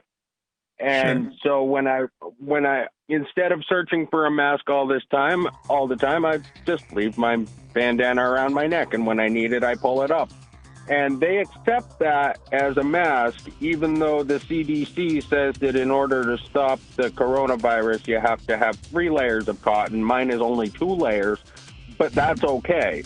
Yeah, none of that really seems to matter. I mean, none of this makes any sense at all. I mean, people, 855-450-3733. Catman, thanks for the call. Keep us updated on what happens. News from Bitcoin.com. Twitter hacked. Bitcoin blamed. NASCAR driver Bubba Wallace will soon have a Bitcoin logo on his car. Banks will make $18 billion in fees on COVID-19 relief funds. Bitcoin Cash still lets you control your own money. PayPal confirms it's developing cryptocurrency capabilities while still shutting down accounts of crypto users. Bitcoin.com is your source for getting started with cryptocurrencies, getting a wallet, buying Bitcoin Cash, mining, and all the latest cryptocurrency news at news.bitcoin.com. Subscribe to their channel on YouTube. Did you know you can support freedom of speech just by visiting shop.freetalklive.com? You'll see links to Walmart, Love Java, Newegg, and more. Every day, Free Talk Live is at the forefront of the liberty movement as the biggest liberty-oriented talk show in the world, giving you a platform to be heard on any topic. Get listener-only specials without doing anything other than an extra click. Visit shop.freetalklive.com. Use the links and buy what you'd be buying anyway. Take action now. Save and support freedom. Visit shop.freetalklive.com. It's shop.freetalklive.com. We have a breaking news blast on the tragic situation happening across the country in which more than 40,000 Americans have been trapped in a confessions animal hoarding marathon on Animal Planet for the last 13 hours. The Animal Hoarders Marathon began at 9 this morning as victims were preparing for a full day before hearing the fateful sound of the show's opening credits. Almost instantly, thousands were pinned to their couches by a story of a heavyset homosexual living with his partner, his toothless sister, and 31 chihuahuas. Rescue workers rushed to free as many victims as they could. The rope secure? Rope secure. We're gonna get you out of here. Just hold on a second, ma'am. Wait, I think the next one is about monkeys. Ready? Ready! Pull! No, wait. Can I just see what happens with the feral cat? In other parts of the country, rescue workers enlisted volunteers who had already seen the episodes to spoil them for the victims. Oh, yeah, this one. This is about the lady living with the dogs in the trailer. She doesn't even get evicted in the end. This is the Onion News Network. There are basically 2 types of advertising: direct response and branding. Radio's great for direct response with its low cost to listener ratio, but audio can't be beat for branding, which is a longer term endeavor. You want to be the first thing that someone thinks of when they think about your product or service. If you have a local business that you want kept top of mind in your community, call the station. If you need national reach, Free Talk Live's got around 200 radio stations, millions of monthly listening sessions, can suit all budgets, and if we don't think we're right for you, we'll tell you. Email me, mark@freetalklive.com. The LRN.FM social media channels have been revamped. We've eliminated Facebook and focused on other platforms like Twitter and Mastodon, the decentralized alternative to Twitter. On our accounts, you'll find posts from multiple LRN.FM show hosts together in one place. Follow us on Twitter at twitter.lrn.fm, or better yet, move to the decentralized Mastodon social media platform at toot.lrn.fm, toot.lrn.fm. I think you'll like it. Hi, I'm Montel Williams. Most of you know me as a talk show host, but I'm also an author, actor, single father of 4, a fitness writer, avid snowboarder, and I'm also a medical marijuana patient. Like many of the million people who are living with multiple sclerosis, I'm in pain every single day. And sometimes my nerves are so raw that if you brushed up against me in an elevator, I'd scream. I can't sleep at night from the pain, and sometimes the spasms in my legs are so intense they will wake me up throughout the night. I've tried the strongest prescription medications available, and I'm going to tell you, they do not work. In fact, they leave me in a stupor, and most of the time, it's impossible to even live your life. Now, I've tried medical marijuana, and I'm going to tell you something, it works. If you'd like more information about medical marijuana, you can contact the Marijuana Policy Project at mpp.org or call 1-877-JOIN-MPP.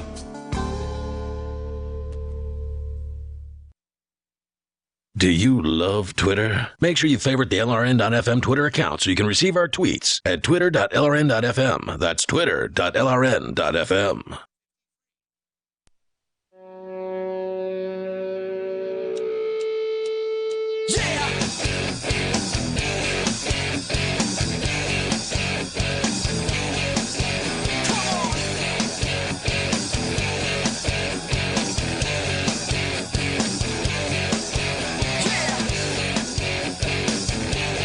This is Free Talk Live, talk radio that you control. You can call in and talk about whatever is on your mind. That toll-free number is 855-450-3733. With you tonight, it's Aria. It's Ian. And Conan. And for years, libertarians have wanted a directory of liberty-minded businesses, and we're helping to build one, Liberty.menu. Liberty.menu is a tool for our community. At its core is a directory for events, businesses, digital content, and more. Listings can be rated and reviewed, and there's a bit of a social network so you can connect and share with others. However, use of Liberty.menu is exclusively for individuals who reject the initiation of force and those who agree to abide by the ethics of the non-aggression principle. So put your voluntarist ideas into action at Liberty.menu and use code FTL to get a special badge. That's Liberty.menu. Well, let's go to the phones. We've got Mike calling from Colorado. Mike, you're on Free Talk Live. All right. Good evening, everybody. Thank you so much for taking my call. I had a couple comments tonight on the interesting, very interesting presentation you gave earlier on helicopter parents. So, I think it's interesting how when kids are kind of sheltered growing up, that affects them later in life.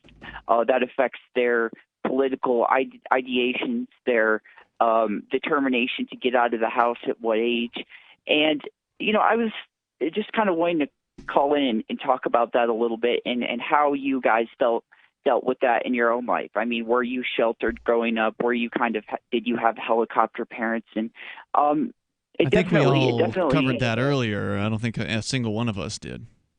I was so not sheltered that my aunts and uncles frowned at my parents for letting me do the things that I did as a very young child.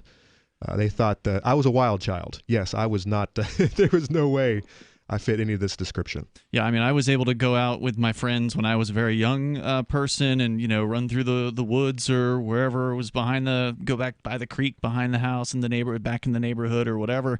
My parents didn't really care where I was as long as I came home safe at the end of the night. That's right. That was it. When I was a teenager, they really didn't put any kind of extreme control on where I went, or they didn't ask too many questions about where I was going when I got back. They weren't up waiting for me or anything like that at any point. So I was pretty much left to my own devices. See, mine was more of a mixed bag because I did live with my heavily religious grandmother for a while, and she was, in some ways, a helicopter parent, but it was entirely for religious reasons. Like, she wouldn't let me go hang out with this friend because their parents didn't take them to church on Sundays or whatever. Bad influence on you. Sure. Yeah. But that was protect also... you. She wants you to go to heaven. Yeah. Yeah. Didn't work. No. Backfired spectacularly, I would say. But for the most part, it was when I was, that was sort of in the middle of my childhood. But earlier, I was living with my mother in Arkansas, and she didn't care what I did. It was because she was smacked out on heroin the entire time. But I was also 6 years old and could just go walk down the street and play at the park by myself. And it didn't matter because I was going to get home safely. Then there was the basically all they told period with the religious grandmother. Then it was back to my dad, who didn't give a crap. Yeah, I mean, there was basically some ground rules that my parents would set, like look both ways before you go in the street, and don't get into the guy's van if he's offering candy or whatever. Right? Like don't go with strangers. Don't get hit by a car. Have fun. That was pretty much it. What about your experience, Mike?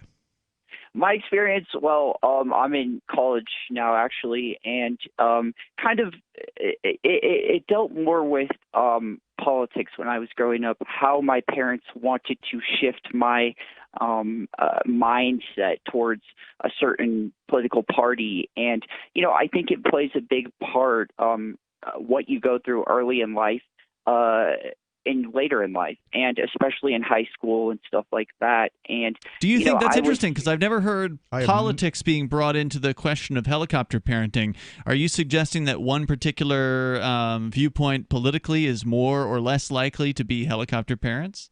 Well, that's an interesting kind of point, because I feel like helicopter parents in the sense that if you're more Republican, if you're more right wing, then you're going to be more kind of conservative. You're not going to do certain things before marriage. Like probably you're not going to have sex before marriage. You're going to be more religious, have that kind of viewpoint, where if you're more progressive, right, you're probably going to be less sheltered. You're going to be open to drugs at an earlier age. I think things the like opposite's that. going to be truer. I think it's going to be far more likely that the progressives are the helicopter parents. Okay.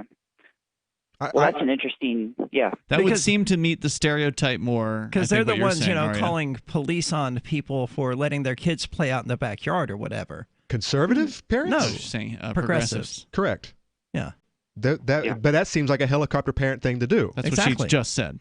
She said the progressives She's on out for would a moment. I do it sometimes. It happens. No, I thought you just said the conservatives would be more likely to be helicopter parents. She said progressives. Okay. Well, Mike, thank you so much for the call. Well, thank you. Thank you guys so much. Yeah, anytime. I don't know whether or not I think it's likely that conservatives would be helicopters. I mean, clearly they are. I mean, there's religious ones and all of that, but I imagine, it's going to be far more a liberal Democrat thing, I would think. I think it's equal across the board. I just think what they're protective of is different. Mm-hmm. How so?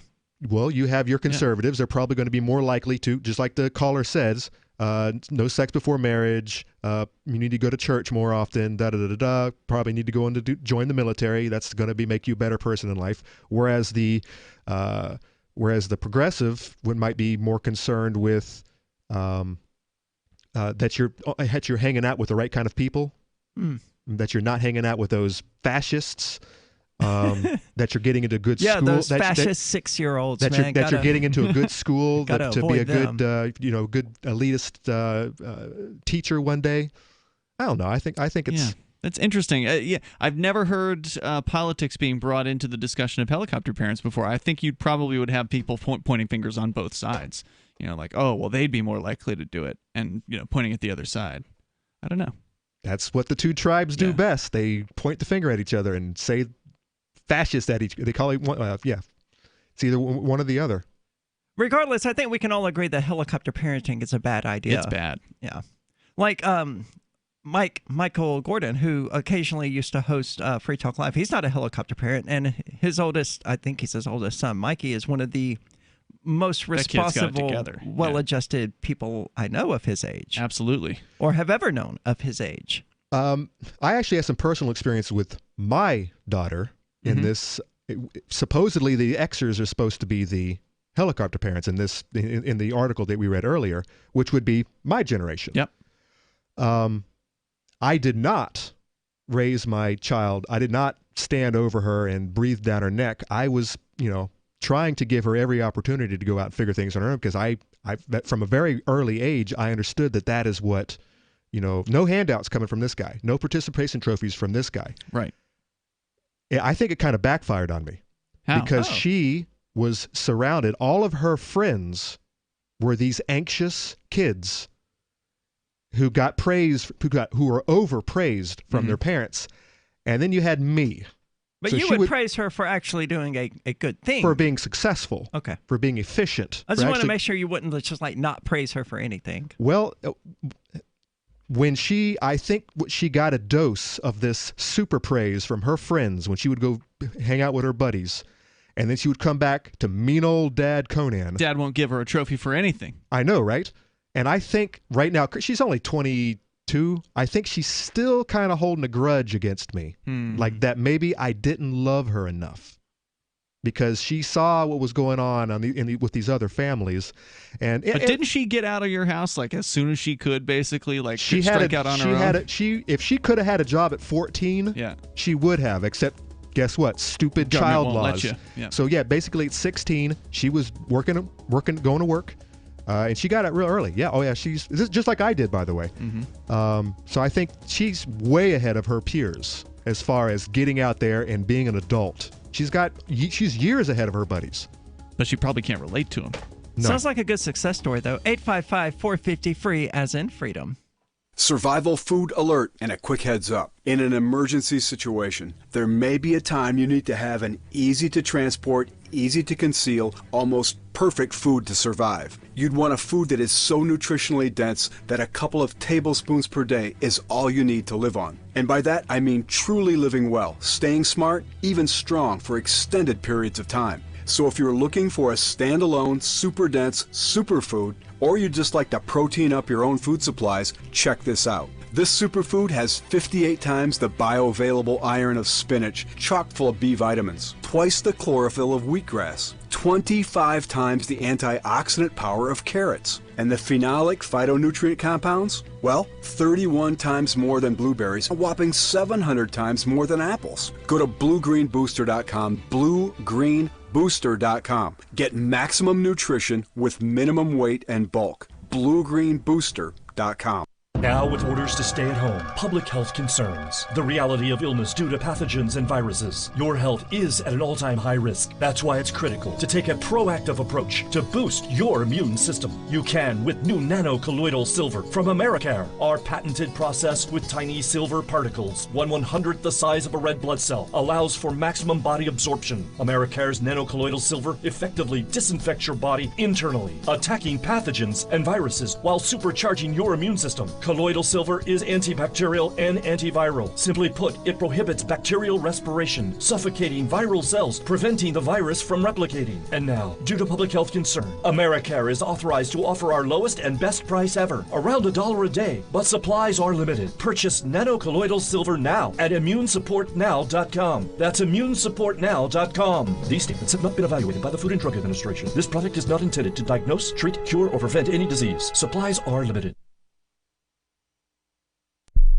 Why did you move to the Shire? I moved here to the Shire because there's other people around who take liberty just as seriously as I do. I moved to the Shire because I saw videos of people challenging authority and thought that I could get support myself. It called to me, do this, right now. I wanted to be around people like me who got it, and once I got here, I knew there was nowhere else that I wanted to be. I've always wanted to change the world, so I moved to the Shire to join people who were actually working towards doing the same thing. The people here are awesome, loving, and positive. It was for the adventure and for the feeling of something important is happening here, and I just wanted to come to sort of be part of that. Visit ShireSociety.com to read and sign the Shire Society Declaration and learn the reasons why, if you love liberty, you should immigrate to the Shire. Plus, connect with others via the forum at ShireSociety.com. That's ShireSociety.com. There are lots of ways to listen to Free Talk Live. Our podcast has been around since podcasts began, and now the FTL feed is loaded with content besides our full show archives. Did you know that we make it easy for you to customize your podcast subscriptions? We have different feeds, one that includes only our full shows, one with just the Daily Digest, and our main feed that includes everything. You decide what you listen to. It's quick and easy to customize your feeds at feeds.freetalklive.com. That's feeds.freetalklive.com. Looking for a great real estate investment? Consider New Hampshire, which is ground zero for the Liberty Movement. Your first call should be to Mark Worden from Porcupine Real Estate. He's more than just a real estate agent. He's your New Hampshire concierge. Where are the best places to live? Do you want farm, city, the burbs, or forest? Do you want a duplex or multifamily building so that renters pay your mortgage? There are homes in all price ranges in New Hampshire, and Mark can help with financing too. Invest in Liberty and property. Mark Worden can help. PorcupineRealEstate.com. You can put the Liberty Radio Network on the air in your area. Visit broadcast.lrn.fm to learn how. Broadcast.lrn.fm.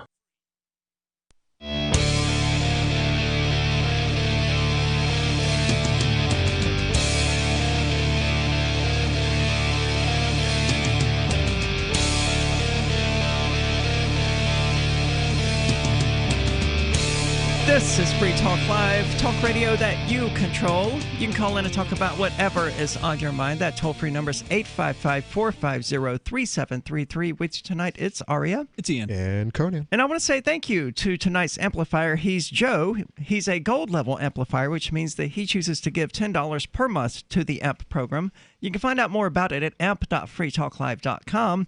Joining it is the best way to help Free Talk Live's message get out there. So if you like the show, if you like what we're doing, you might consider joining the AMP program. AMP stands for Advertise, Market, and Promote.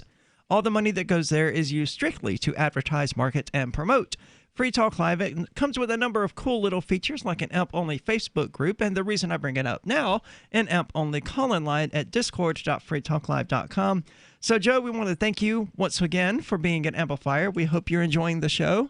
And let's go to the AMP-only call-in line at discord.freetalklive.com. We've got Etars. You're on Free Talk Live.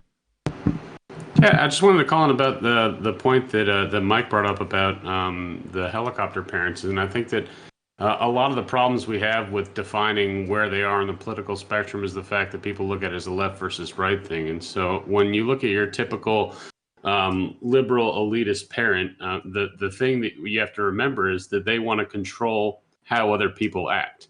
And so when they look at their children, they want to have total control over everything that they do and say. And so that's why I think that a lot, and me personally, growing up, I've seen that my more politically liberal friends had parents that wanted total control over them. And I shouldn't say I didn't grow up with a bunch of Republican friends that had parents that were like that, but they seem to be more of a let you get hoisted by your own petard kind of mindset, where like you're only going to learn lessons if you fall on your face. That would be my experience as well, but I'm from Mississippi, which has its own weird little culture. Anyway, for the most part, the conservatives there are not going to be conservative. I mean, they're not going to be helicopter parents. They're going to be the type that, hey, if you stick your hand into that tractor cutting thing, whatever they're called. I don't know. I never worked on a farm. You're going to regret it. They wouldn't rush out there to save. Well, they probably would rush out there to save the kid from doing it. But I mean, you get the idea. They let people make their own choices and reap the consequences of that. Yeah, and I think that's what it really comes down to is that, I mean, you can shelter people and have them avoid consequences for their actions. But at some point you have to realize that the only way you're going to learn a lesson is by learning it the hard way. And I think that's, and I don't want to say it's a conservative or a liberal thing, but I think that that's a freedom mindset versus an authoritarian mindset. And so like a libertarian point of view is that the only way you're going to figure out that freedom has consequences is if you're free to live those consequences. Whereas authoritarians, they have this desire to shield you from the realities of life. And I think that's what it comes down to. And that's where I think that the left versus right breaks down. And really what you have is a difference between authoritarians and freedom-loving people. That's an excellent point. I wonder how many libertarian helicopter parents there are out there. I mean, I'm sure they have to exist, right? Yeah, oh yeah. I think that there's definitely a difference between two distinct types of parenting styles I've seen within libertarians. You talked about Michael Gordon, sometime co-host here on Free Talk Live. Angie, his wife, has been on the show as well. Those are very hands-off people where it's live and let live. They treat their kids like they're individuals and that they can make choices for themselves. And then there's another type of parent that basically says they own their kids. So they believe they're libertarian because they believe in property rights, which is a very common thing. Children and are they believe somehow their children property? are their property. Yep, that's horrifying. It's a mindset that I've seen out there. These people claiming that other human beings can be their property call themselves libertarians. Yes. Yep. All right. Well, I've seen it. I don't doubt it. Etars, thank you so much for the call. And it's a very authoritarian mindset, right? So like they're supposedly libertarian, but the reality of within their own household is it's run like an authoritarian dictatorship, which they have the right to do. I mean, it's their house, so they can do what they want. But I also think that their kids should have the right to emancipate themselves from it if they want. I would agree entirely. Yeah. Conan?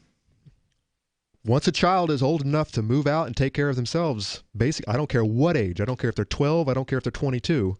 That, in my opinion, is when they're capable of making decisions on their own and voting and making But what if they're not old enough to get a job, move out, and take care of themselves? What if we're talking about like a 6-year-old here? Does the 6-year-old have no rights? Is the 6-year-old just their parents' property?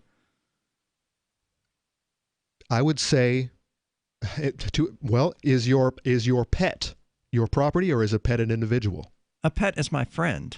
Okay, well, they're not my property. To some people, maybe some, say for example, my chickens are not my pets. They're my property. I'm going to be eating them. Yeah, so I'm not going to eat my cats. Well, I mean, they're my friends. I guess this is something I had to think about because I think it depends on the child.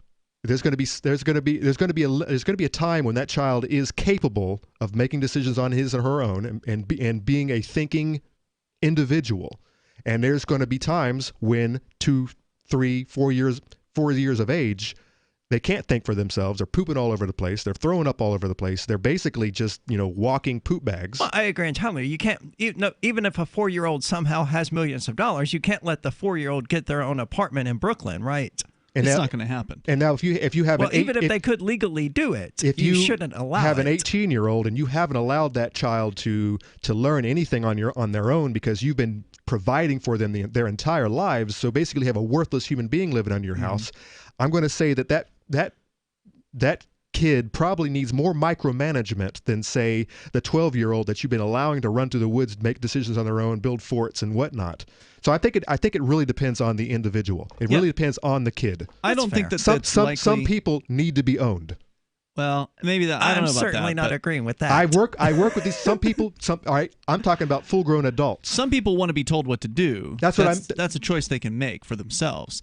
But the old example on this question of what if this 6-year-old wants to move out? I mean, how unrealistic that is. We've all had either friends or individuals that we know or ourselves personally have run away, right? Like, I'm leaving, Mom. Yeah. Okay. Sure. Okay. Bye. Good luck out there. And then, 20 minutes later, the kid's back at the back door knocking or trying to come in or whatever, right? Like, or you lock the front door, but you leave the back door open, and before you know it, they're back. They brought themselves back because they realized, I have nowhere to go. I have no resources. I have no knowledge, and I'm coming back to the one place where I know I can get something to eat and get out of the rain. So I think it's highly unlikely that anybody under a certain age is going to really take the whole idea of leaving home very seriously. But if they do, then good luck to them. Well, and it's basically what I did. It's what my daughter did. You didn't leave at age 6. No, not at 6, but I left at age 16. Okay. As did 16 is certainly old enough to be able to make your own decisions. And by then, you can actually get a job finally. Correct. Yeah.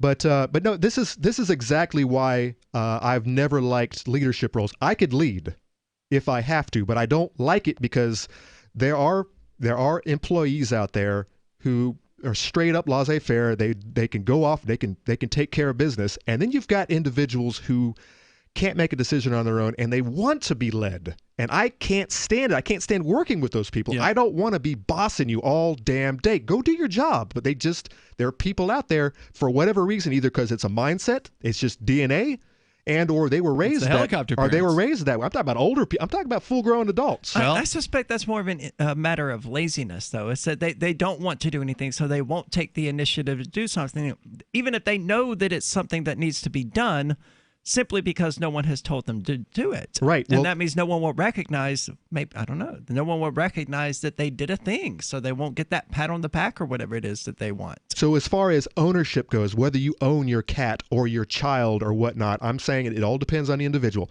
My chickens, they have to be owned. They cannot take care of themselves and survive all the predators out there. So I have to take care of them. They are my property. My goal, if I ever bring any more children into this world, is I don't want to own them ever. I want them as soon as they are capable, as soon as they stop pooping all over themselves and they can, they're walking and doing things, all of my energy. I don't think having a ward means that they're owned. Like my cats are my wards. Sure, I take care of them. I feed them. I clean up behind them. But that doesn't mean they're my property. They're my wards. They're these friends of mine that I have to take care of in the same way that back when I was married, if my wife had been in this catastrophic accident that left her, paralyzed from the neck down, I would have taken care of her. That never would have made her my property. Right. Well, I think the whole point of this conversation is that owning any other human being is not the way to do business. You should not want to ever be in that situation where you're owning other human life. That's bad. I would agree entirely. What do you think? We're sure to rouse some feathers with this one. 855-450-3733. That's 855-450-FREE, as in free of oppression. Remember when you first heard about Bitcoin? How long did it take you to realize this little project would soon change the world? Do you kind of wish you had gotten involved sooner? Well, now's your chance to be part of the next revolution in money. Intercoin is working to finally make crypto go mainstream. It's designed to be scalable enough to support everyday payments and even elections without the state. Bitcoin was originally supposed to be a peer-to-peer cash system, the way we would all pay one another without having to trust any third party. But instead, over time, it mostly became a store of value. That's because every 10 minutes, the Bitcoin network must put all transactions into a block, and that block can only hold so much. If crypto is to become mainstream, for everyone to use it in everyday payments, we need a new architecture, one that's as secure as Bitcoin while being far more scalable. Check out intercoin.org to find out more and maybe pick up some of those coins for yourself. Are you tired of governments murdering people around the world? Stop using their money. There is an alternative. Bitcoin is a stateless, free market, non-political currency. Bitcoin cannot be inflated or controlled by any government. By using their money, you are helping the state. Stop doing it. You have an incredible alternative available now. Learn it, use it, spread it.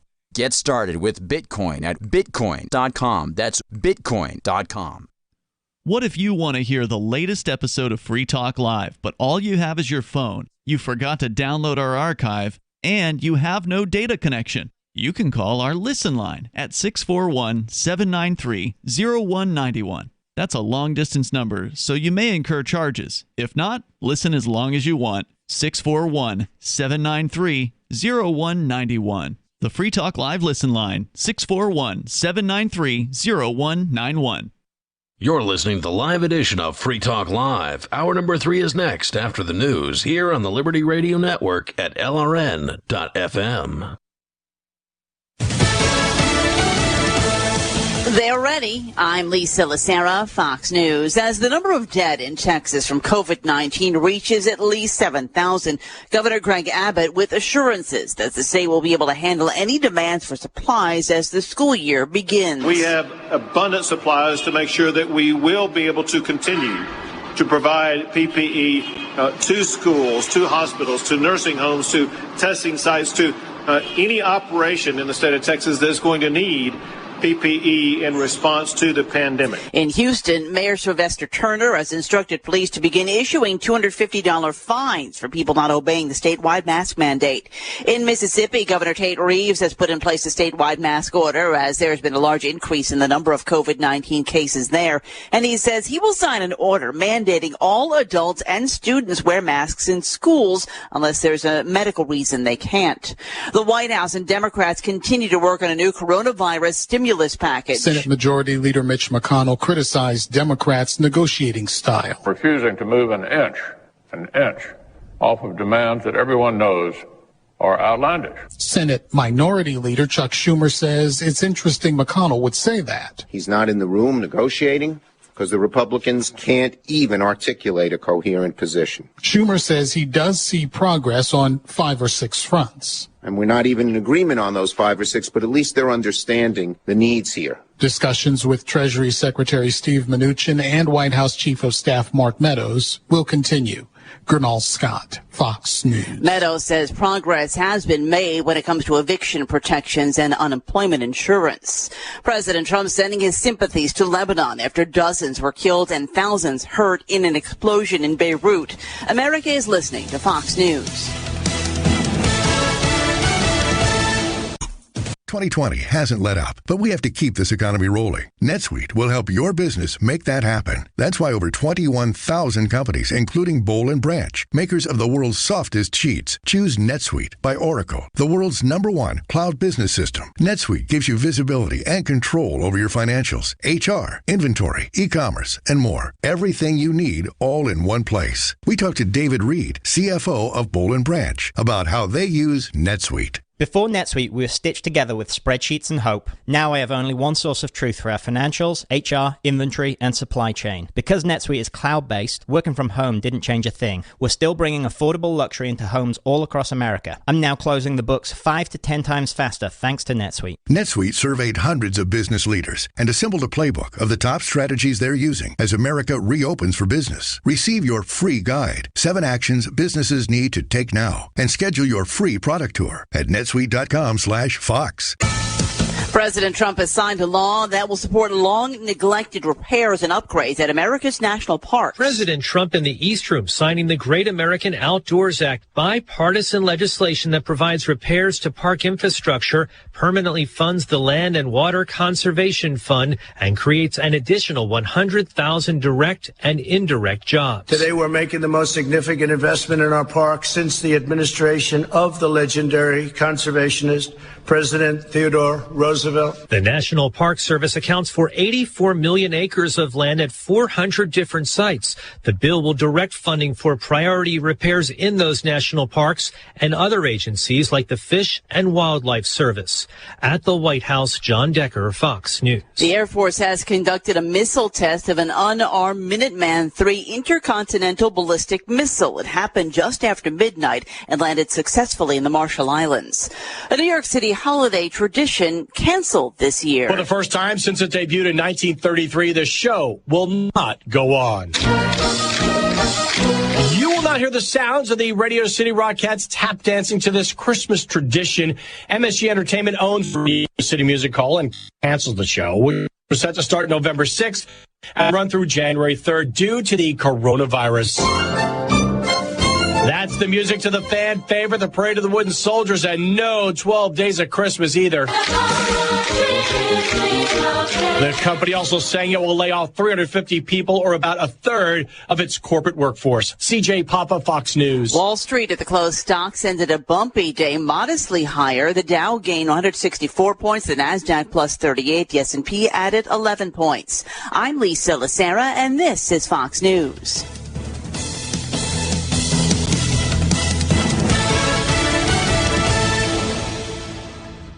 America's ready to get... It's The Onion Radio News. General Motors reports record sales of its new disposable car. This is Doyle Redland reporting. General Motors has announced a 56% increase in earnings this year, attributing much of it to February's wildly successful launch of the GMC Whim, the first ever non-refillable disposable automobile. Debuting at a cost of $1,100 each, the vehicles are flying out of showrooms as quickly as dealers can stock them. Whim enthusiast Glenn Shriver. I recently consumed 4 vehicles driving from my home to Daytona Beach for the first annual Whim Owners Convention. I've already collected all 8 colors. Rival automakers are preparing to counter with their own lines of disposable cars, including the Ford Temporera and the Chrysler Dumper. The 2002 Mitsubishi Ditch will be unveiled later this year with a projected sticker price of $799. Doyle Redland for the Onion Radio News, online at theonion.com.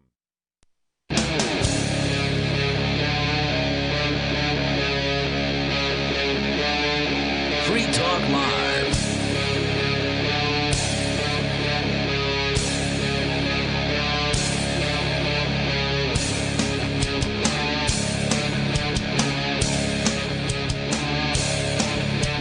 This is Free Talk Live, talk radio that you control. You can call in and talk about whatever is on your mind. That toll-free number is 855-450-3733. With you tonight, it's Aria. It's Ian. And Conan. And we were talking before the break. Largely, tonight's episode has been centered on parenting, helicopter parents, and just I think it's the same sort of theme here where people getting out in the world, facing problems, facing viruses, facing bacteria, facing germs, develop the tools needed to deal with those problems that they face.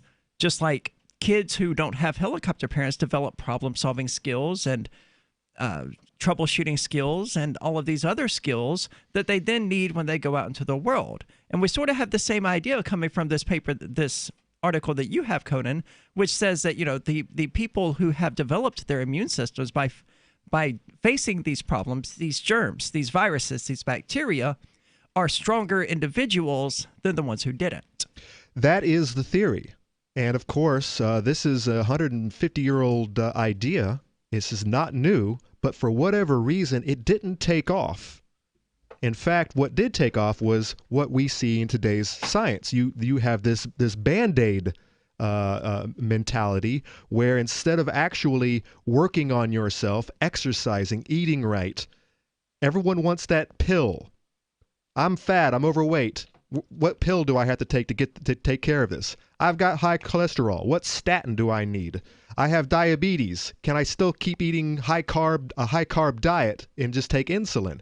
I mean, there are solutions. If you started getting into the holistic world, there are lots of solutions, natural solutions to this, but everyone wants the free out. They want that free, that pill that just solves all of their problems instead of actually having to work and take care of themselves. And and you have to follow the money, just like in everything. Who stands to make money when it comes to, say, a virus, a new novel virus? Well, you've got big pharma that's going to make a lot of money off of this. Whereas you could, but it's tinfoil hat type conspiracy talk these days. You could take throw down a bunch of vitamin C. That might hit a cold pretty hard. That's an idea out there. Vitamin D. You also have a lot of zinc deficiencies. There are lots of ideas. Hydroxychloroquine and zinc, by the way. That's the tinfoil hat conspiracy that's being thrown under the bus as we speak. But guess what? Big Pharma's not making money off of hydroxychloroquine. You could buy it for pennies from India, but they are making money off of these planned vaccines, and that's where it's at. And it didn't just start. This Big Pharma didn't just start yesterday. It's been going on since Pasteur. That's why. Well, before we get too deeply into it, let's go to the phones. We've got David calling from Michigan, listening on WKHM. David, you're on Free Talk Live. Well, good evening, gentlemen. Hey, what's on your mind?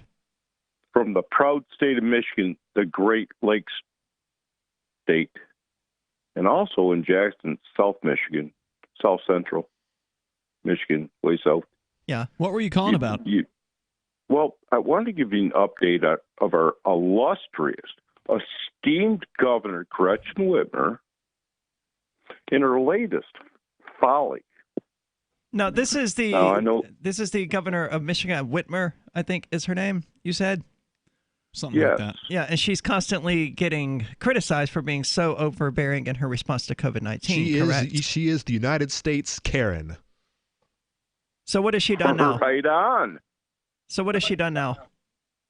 Well, she vetoed a bill last week. I think it was Thursday. I believe it was Friday, actually. Right. What was the bill? Of bill? course, Friday. That prohibited the legislature, the Republican-controlled state Senate and legislature proposed a bill that made it through both houses, went to our desk. Right. What was the bill? No. Yeah. What was the bill? I don't know the number. I don't know the number. I'm asking you what it was about, not the process of how bills get passed. Nursing home patients cannot go to a separate facility. Her mantra has been, I'm trying to save lives. So the concentration of deaths, of course, rigged deaths. So they wanted to pass. So their law, the Senate's law, would have prohibited people in nursing homes from being able to go to other facilities? No, they would have isolated them. Quite the contrary. They would have isolated them to a specific COVID unit. That was what the bill would have done? She vetoed that with a stroke of a pen, said, let's carry on. Yeah, I can't, David, thank you so much for the call. I can't really say that I blame her. I mean, the nursing homes and the patients should be allowed to make those decisions, I would think, rather than being, told to by the government. Yeah, being boxcarred into some particular designation where like a death camp where they just go to die of COVID-19 or whatever, or where they may have a false positive, but they end up there and now they actually do have it because they're literally surrounded by people who are there with it. I don't know. I don't see an issue with her vetoing this in and of itself, though. But I'm not in Michigan, and I don't know the details of the bill. Me neither. But based on what he said, it sounds like the Republican Senate and House there being the nanny status in that particular question, in that they're trying to tell somebody how to run their business. Yeah, and I'm not a fan of that. Nope. I would rather the nursing homes and the patients within them work that out for themselves. Right. You don't like the policy? You should be able to get up and leave, or your family should be able to appropriate a new nursing home for their loved ones. Absolutely. So, Conan, let's get further into this article that you have. Where's it from again? Lou Rockwell, I think you said? Correct. He's hosting this article. Here's what you have to remember about the human body. We are basically walking germ bags. There are more foreign materials in our bodies, more foreign microbes that make up the human body than there are human cells. We are basically walking germ bags. There's, bacteria and viruses and fungi and just you name it.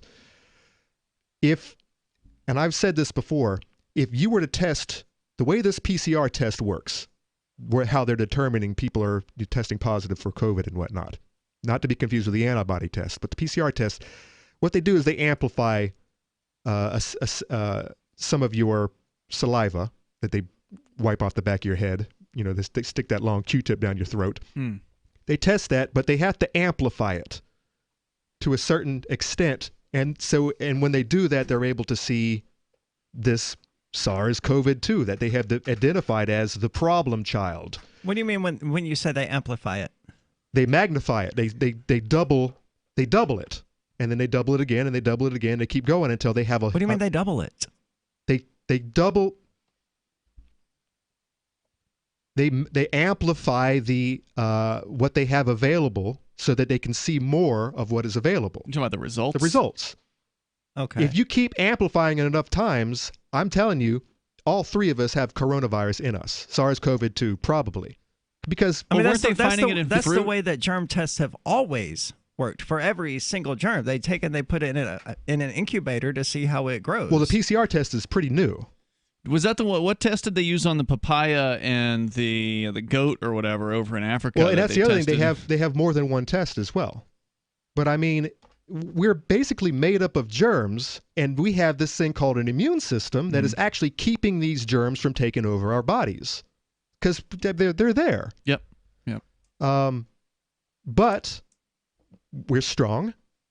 We've been out this entire time. We've been working, honing our immune systems by dealing with each other, dealing with having contact with other human beings. We've been getting sunlight.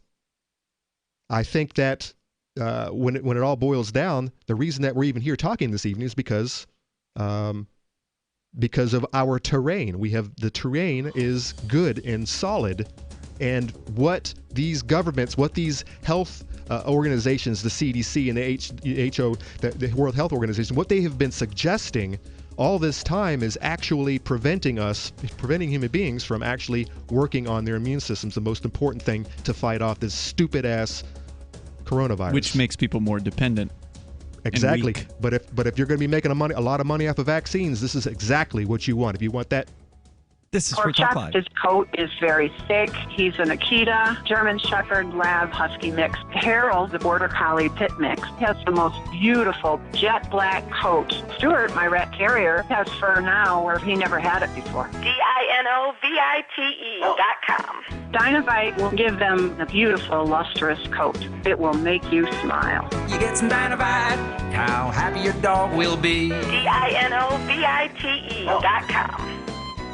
Divvy's been a pretty good investment for Free Talk Live. Their ad campaign started in September 2019, and from mid-March to mid-July, the values soared by 10 times. It's not too late. Divvy's new wallet hasn't even released yet, and other things are happening that I can't even say on the radio. If you want to invest and potentially do well, go to divvyproject.org. I can tell you that FTL is deepening its partnership with the guys from divvyproject.org. Past performance is not an indication of future profit. divvyproject.org. DIVI project.org. Got shaving irritation? Shave Secret shaving oil can help stop it. Shave Secret doesn't cost much and is an all-American product. My name is Chuck Howard, and I developed Shave Secret and pioneered its use starting back in 1991. Ingrown hairs drove me nuts for years. Shaving oil changed all that. Why put up with ingrown hair, bumps, red rash, nicks, and cuts? Shave Secret provides men and women with what we believe is the best shave ever. Our proprietary blend of 100% natural base and essential oils, plus a hint of menthol, was designed to help eliminate shaving irritations like ingrown hairs, bumps, red rash, nicks, and cuts. We'll lose those shaving irritations. Available at Super Walmart, H-E-B, Wegmans, Giant Eagle, Discount Drug, Navy and Marine Exchanges, Amazon, and ShaveSecret.com. Use the code FTL for Free Talk Live and get a discount. Shave Secret, the best shave ever. So the protection of life, liberty, and property is what the Free State Project is all about. But it's an effort to move 20,000 people who understand. It's about demonstrating to the entire country that, yeah, we can have a free market, a truly free market. Making it just a freer, great place to live. It's the world's largest voluntarist libertarian community, and it's only getting bigger. That's amazing, to be able to move to a place where other people passionately believe in being free and independent. What the Free State Project is managing to do, though, is to put their money where their mouth is. Physically getting up across the country and saying, let's go someplace and let's demonstrate the power of these ideas. There's a lot of kind of philosophy that surrounds liberty. There's a lot of thinking about it and talking about it. But here in New Hampshire, people are doing it. 101 Reasons Liberty Lives in New Hampshire, a documentary by Free State Project Early Movers. Watch it free at 101reasonsfilm.com. 101reasonsfilm.com. Some of you asked, and now we've delivered. LRN.FM's live Keene, New Hampshire studio shows are now streamed in HD on Twitch. Visit our channel at twitch.lrn.fm and give it a follow. If you have Amazon Prime, you get one free subscription on Twitch. If you use it on our channel, Twitch will give LRN.FM a monthly piece of your Prime subscription cost. So please watch, follow, share, and subscribe to twitch.lrn.fm. That's twitch.lrn.fm. So you've signed the Shire Society Declaration and are planning your move to New Hampshire to be around more liberty-oriented people. Next, sign up for the Shire Society Forum at forum.shiresociety.com. There are a bunch of people there who are already in the Shire, and they want to meet you. If you're already in the Shire physically, you should also come by the forums. Remember, not everyone uses Facebook. New people are signing up for the Shire Society Forum every month, so drop in and say hello at forum.shiresociety.com. Help get LRN.FM into more ears. Visit promote.lrn.fm for a free bumper sticker, flyers, banners, graphics, and more. Promote.lrn.fm.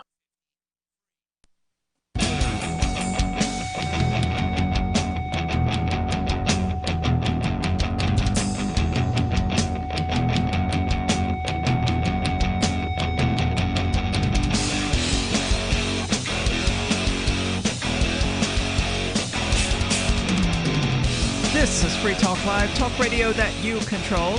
You can call in and talk about whatever is on your mind. That toll-free number is 855-450-3733. With you tonight, it's Aria. It's Ian. And Conan. And thanks to Intercoin, every member of a community can receive a periodic airdrop of money that they can use on necessities.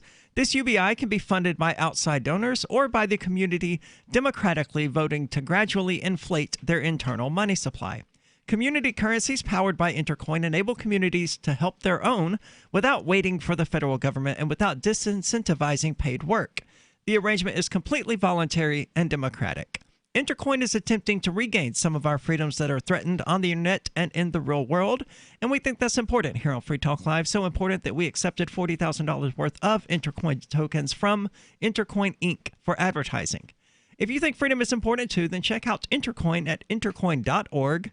You can invest in the project and potentially make big gains, or just be involved and perhaps shape its future. That's intercoin.org, I-N-T-E-R, coin.org. Now, there's an update here to the gym owners in New Jersey, I believe it was, who... The real heroes we need. I love these guys. Yeah, evidently, the city barricaded their gym.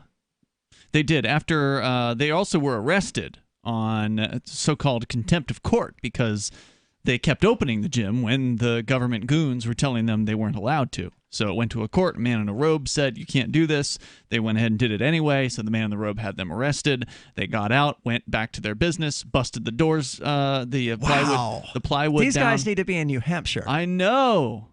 They're so close, too. I mean, it's just a hop and a skip, and you're here. 6-hour drive or something like that. So they kept getting in trouble for continuing to run their business. Yeah, they're saying, hey. And then finally they went to court, and a judge said, no, you can't do this. I don't know if they actually went to court.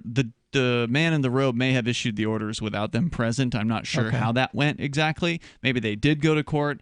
But regardless, a man in a robe said, you can't do that. And they went ahead and did it anyway.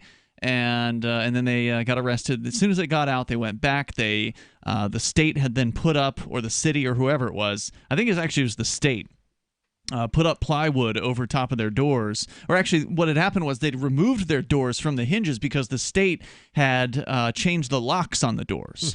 So they were tired of having to... They changed the locks? On their own doors. Right. So the state... On private property. Well, yeah. Wow. Because the state thinks it owns you and owns your business. And by all evidence, they do, because most people won't do what, or most people will do what they're told. Most people will obey. These guys are a special case because they're actually doing what's best for them. They're ignoring... As they should. They're ignoring the state, although they are still doing, some of the whole, we're social distancing and we're, look, they're signaling in those ways. I think they change their air conditioning system or something. Well, you have to get customers in your building if you're going to open the doors. Well, now they're actually bringing the equipment outside into the parking lot, and they've created, and I don't have it in front of me, it was hilarious. We read it the other night on the show, some sort of zone, sort of like the autonomous zone, but it's like the anti-governor autonomous zone or something like that. It's a shot straight at the governor of New Jersey. Very cool. Well, we've got an update from him, so let's go straight to that. Oh, I need to unmute it. Yeah. Latest update here from Attila's Gym. After we re-entered the building on Saturday, Governor Murphy brought ongoing contempt charges against us. This time, he is asking Judge Robert Lugie to fine us $10,000 per day for every day that we're in operation. That seems pretty reasonable.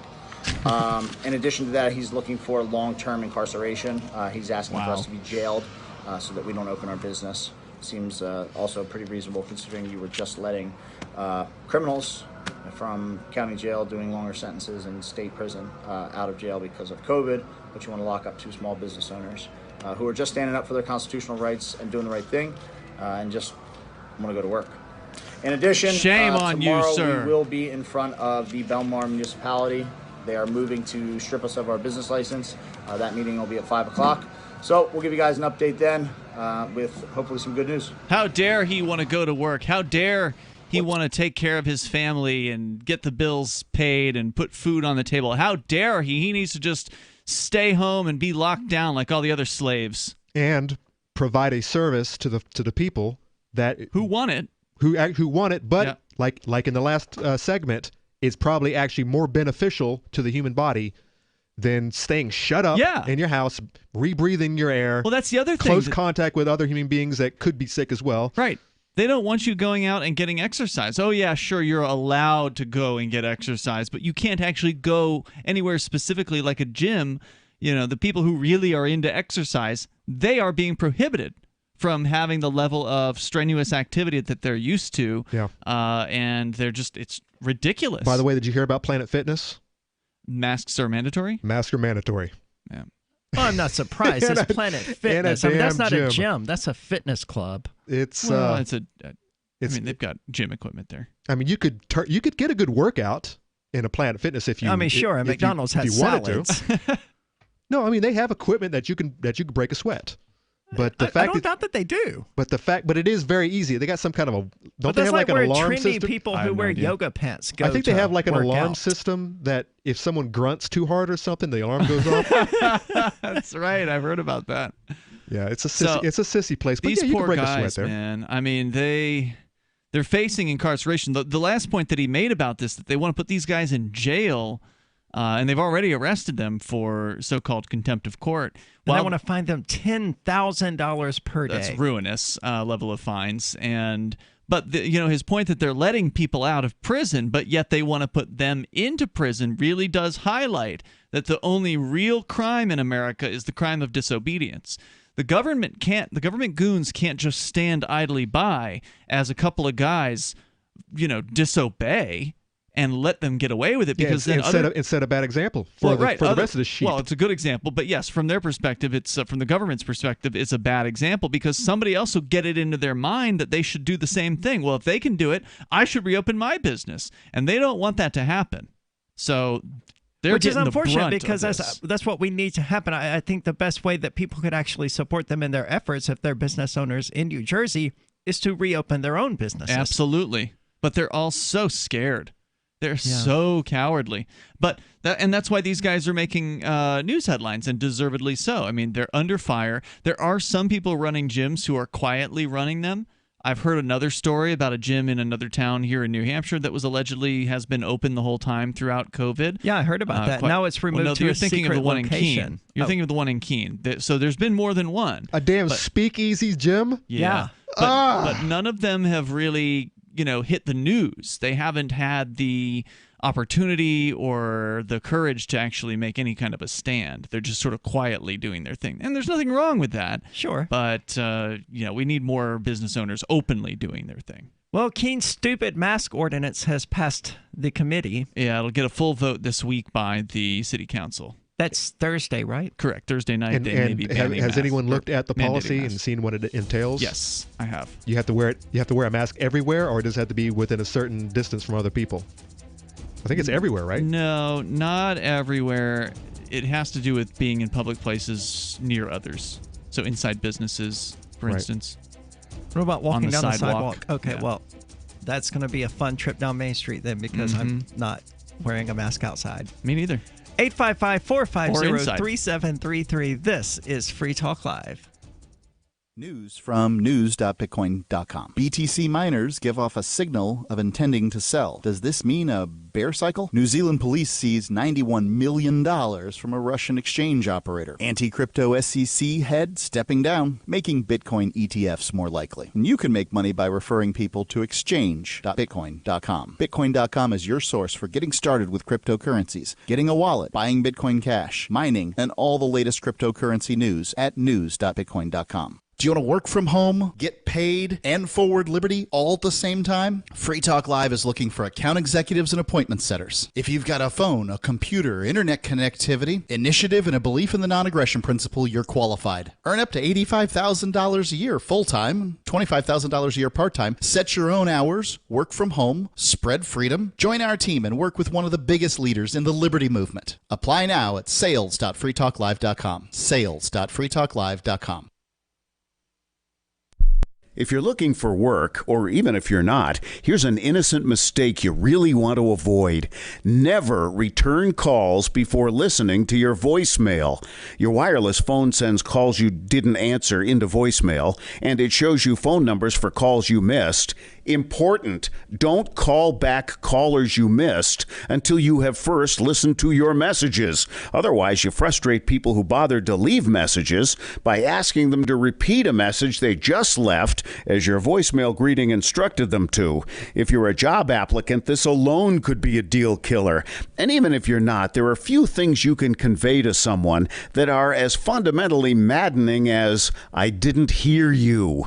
With money and attention so scarce now, effective communication skills have never been more important. For more tips for job seekers and everyone else, hit survivalspeech.com. I'm Holland Cook.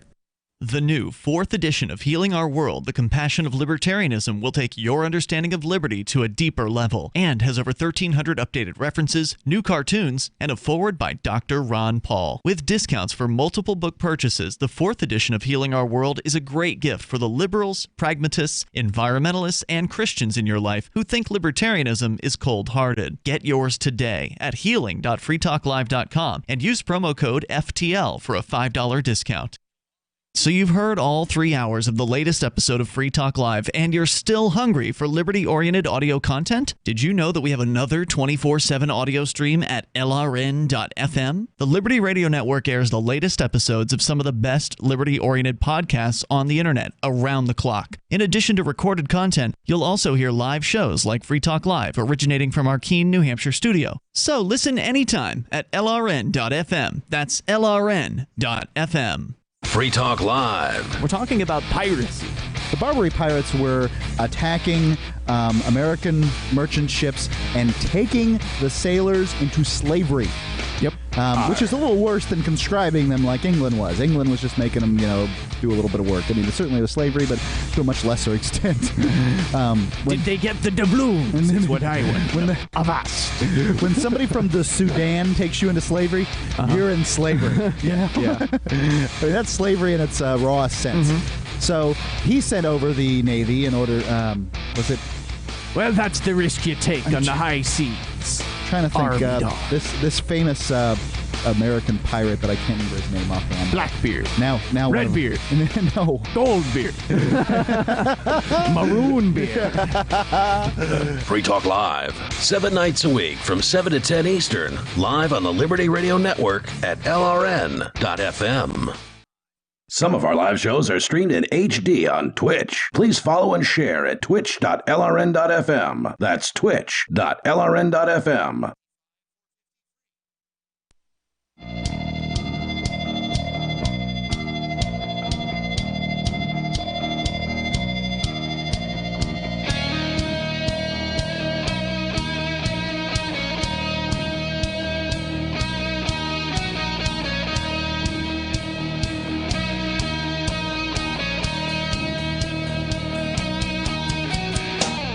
This is Free Talk Live, talk radio that you control. You can call in and talk about whatever's on your mind. That toll-free number is 855-450-3733. With you tonight, it's Aria. It's Ian. And Conan. And we're talking about the face mask thing there during the break and the ordinance as being proposed by the city of Keene here. Evidently, it makes an exception once you're seated at a restaurant, but restaurants are already struggling. They're being crushed, not just by the government lockdowns, but by the fear surrounding COVID-19. People just aren't going and sitting down at restaurants in the numbers that they need in order for these restaurants to survive. And now they're out of government money that was keeping them afloat while there was, no customer base. Yeah, and as we just found out, I was incorrect. What? We found out I was incorrect. I thought there was a restriction for people on the streets. I don't believe that is actually. Okay, I'm looking through it now. That's not. But what there. I didn't realize, and it really has me boiling right now, is that because as an individual, I can go down the street and I'm going to tell that officer to go stick it. And if I get the fine, I'm going to take it to court. But guess what? There is no fine. I don't get the ticket. The business owner gets the ticket. That's right. So they're already hurt. They're already hurting for business, and now I have to go in there if I'm going to fight this, and I have to worry about actually hurting these business owners. Well, and here's the thing. That was my first interpretation of this, Conan, was that they're going to be punishing business owners for the actions of their clients. Well, they'll be punishing them for the actions that occur on that business owner's property. That's not what's clear. Okay, so that's what I first thought about this. But when you take a close look at the way it's written, and of course, how it's interpreted by the police is going to be different than how we're interpreting it and how a judge will interpret it. Like a lot of laws out there. But here's how it's written. So it does say that, notwithstanding any provision of city code to the contrary, the penalty under this ordinance for any member of the public who declines to wear a face covering as required by this ordinance, and it's all about being in or about a business, not on the streets, after being requested to do so, shall be limited to the denial of entry to and or services provided by the business. So there's no punishment from the government to the individual, provided, however,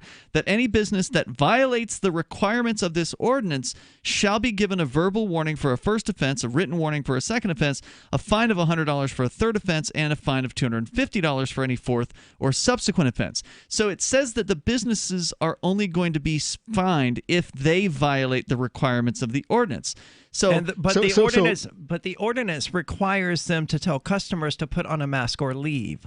Correct. So if I'm still in their building after they've told me to leave and some Karen reports me, I don't think they're required to force you to leave. I think that they're required to do certain things, like paragraph A, employees, while performing their duties, are required to have a face covering on at all times, covering their mouth and nose, etc., etc. So how do you even enforce this ordinance if the stores can't force me out of there unless they have to hire a bouncer now or post police? The stores can force you out if that's what they choose to do. I mean, they can no trespass you by calling the police, but the places that don't want so the places that are okay with their customers wearing masks are not going to call the police on their own customers, because they themselves would receive a fine if the police are enforcing this in the way that you were thinking they're going to enforce it. But it may be that they cannot ticket the business owner because of what their customers are doing. They could only ticket the business owner for not following the rules that the business owners have to follow according to this. It's subject to some interpretation here, and it can be looked at in a couple of different ways. This is silly. This is so silly. But regardless, business owners will interpret it in the worst possible way. Absolutely, so they'll believe that they can be fined for the actions of their customers, and that's going to frustrate a lot of them. I had one local business owner tell me that she thinks businesses like restaurants and bars are just going to close entirely. Rather than try to enforce this on their customers, they're just going to give up. All about interpretation. I'm waiting for the first goggle wearers out there. Yeah. Well, hey, they obviously don't care about their grandparents if they're not wearing goggles. I know, right? Yeah. Gonna kill your... Yeah, it's crazy. I tell you what, every damn day it's like how much crazier can it get? It's like Black Mirror. It's like we're living in a damn Black Mirror episode. The insanity that we've. I thought it was peak insanity when people were seriously arguing about seriously arguing in favor of using hand sanitizer judiciously as a solution to not getting infected, or as a prevention mechanism. But I thought that was when we hit, literally all of the science runs counter to what you're claiming, but you want to die on this hill, but then it got so much worse with the mask wearing thing. And I'm not against the science behind masks. I get it. If you wear your mask properly and you have COVID-19, yes, it will catch the spit and stuff that's flying out of your mouth when you speak, and it will help lower the chances of someone getting infected. I don't care about getting disagree infected. with that. The issue with it is that I don't care either. And I don't care if I infect other people with this harmless disease either. That's why when I smoke marijuana, I don't really smoke it anymore, but I'll still share a vape pipe or something like that with somebody. Sometimes people are like, well, I'm sick, and I'm like, I don't care. Whatever, some germs here and there. It's a good thing for your immune system. That's what we've been talking about all evening. Doesn't bother me. And now you've got literally NORML, the National Organization for the Reform of Marijuana Laws, at the beginning of this whole COVID thing, put out new guidance for marijuana smokers saying you shouldn't share pipes anymore. Yeah, I recall that. You shouldn't share joints anymore. But the issue isn't the masks or anything like that. It's just sheer human stupidity. Masks aren't going to help when people are constantly adjusting them. When they're doing stupid things like just standing in front of doorways, when they're walking backwards, when they're bumping into people because they're not watching where they're going, where they're standing in high traffic areas creating choke points. A mask isn't going to help you for someone who has that much stupidity running through their veins. It's political, and it's symbolism, and it's signaling. And that's all it is. And it's Are you in the club? Are you not? I don't want to be in a club full of so many stupid people. Well, at this point, you know what? When Fauci came out and talked about the goggles, at that point, I was just like, man, this guy is just seeing how far he could take it. That's what this is about. He is just, every morning he wakes up, he's like, I wonder what I could suggest. Can I get away with this what now? I can get away with today. What I can backtrack on and change my mind about. Because that's...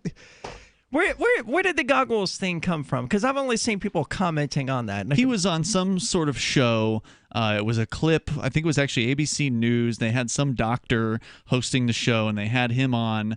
And so it was like, him and this doctor, and him being Fauci? This Fauci guy, yeah. And he was talking about the susceptibility of the COVID getting in through your eyes. He goes off which are basically open openings into your brain. So yeah, that's a good way for a virus to get into your body if that's actually how it works. And he just suggested it. He didn't say we need to do this, but he said if you want to be complete. But that's not how he works. He makes these suggestions, and then you get the Randy Filios of this damn world out there listening, hanging on to his coattails, thinking about new things that he can implement. And he hears stuff like that. He's like, "Oh my God, we haven't even thought about that yet." Oh, goggle policy. We got to get on that goggle policy. I'm serious. That's how this guy. That's how he works. What is the point of the goggles, though? To keep the virus out of your eyes. To cover up your membranes in your eyes. So that people aren't spitting in your eye? I guess. Correct. Yeah. Does he have a frequent problem with people spitting in his eye? Well, if you want to, you can't be too safe, according to this guy. I mean, if you want, the whole point of what he was saying was, if you want to be the maximum protected, you should wear goggles. You know what? That's not even a correct statement. If you want to be maximally protected, you need a bubble. You need a hazmat suit at the least. Yeah. You need a bubble boy suit. Let's just do it. Just get on Amazon, buy some hazmat suits, spray paint for COVID-19 on the front of them, and just walk around in that all day. You're not going to look any less ridiculous doing that than you will be wearing goggles and a mask. So, I mean, if you're going to do it, don't half-ass it. Go the full distance, man.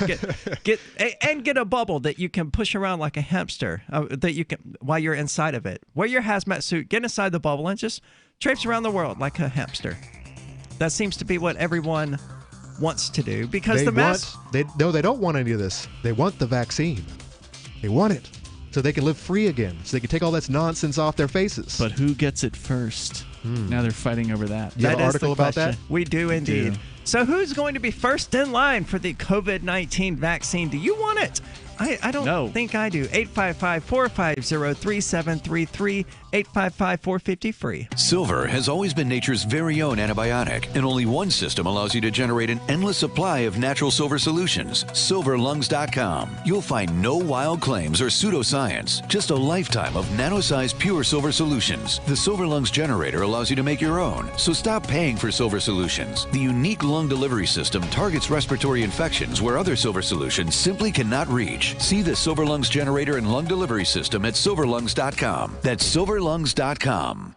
Jake was in big trouble with the IRS. He owed how much? $92,000. Ouch. The IRS left no room for Jake to breathe. They put a lien on my house, took all the money out of my bank account, took money out of my paychecks. So it was a nightmare. He needed help fast. I figured that all these companies were the same until I called Federal Tax Management. You could just tell they knew what they were talking about. Right then and there, I felt like I had some hope. Stop the liens, levies, and garnishments fast and qualify for one of several special IRS programs that could reduce or even eliminate your tax debt. So, how'd it go for Jake? They did what they said they would do. They came through for me. I ended up saving an unbelievable amount. I was so jazzed. I was extremely happy. If you owe more than $10,000 in back taxes, take Jake's advice. Give Federal Tax Management a phone call. If they help me, they can help anybody. Call the Federal Tax Management Hotline now. 800-503-8625. 800-503-8625. 800-503-8625.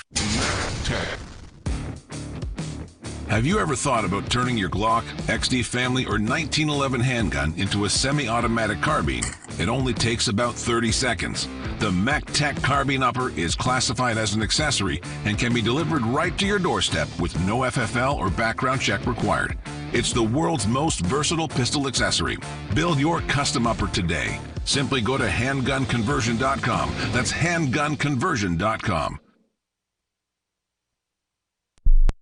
The political world is a maddening cesspool of corruption and lies. Nobody tells the truth. Nobody keeps campaign promises. Nobody obeys the Constitution. Nobody puts the people first. How can we ever escape this web of tyranny? Vote for nobody. Hi, my name is Nobody. I'm running for governor of New Hampshire because nobody knows how to live your life better than you do, and nobody deserves that kind of power. I want to put you back in control of your money, your lifestyle, your work, your body, and your life. Nobody should rule you but you. New Hampshire convicts many people of so-called crimes that should never have been prosecuted. If elected, I will pardon every victimless crime in New Hampshire history. This includes drug, gambling, prostitution, gun, and driving offenses. Nobody should have a criminal record when they have not harmed anybody. Wouldn't it be nice to have nobody telling you what to do?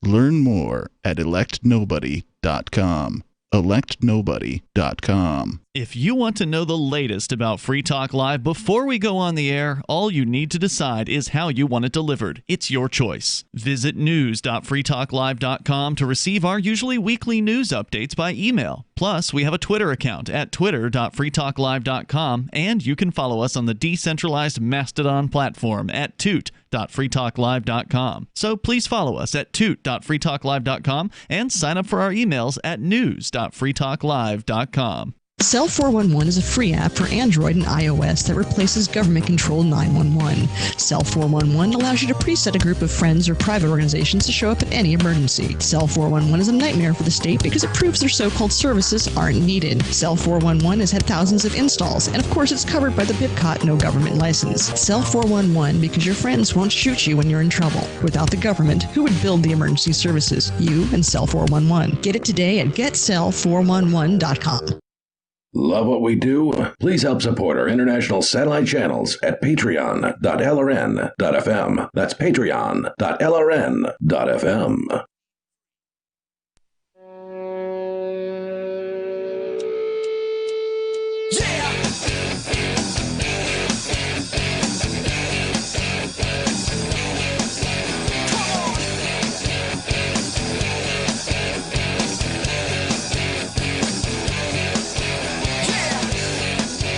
This is Free Talk Live, talk radio that you control. You can call in and talk about whatever is on your mind. That toll-free number is 855-450-3733. And with you tonight is Aria. It's Ian. And Conan.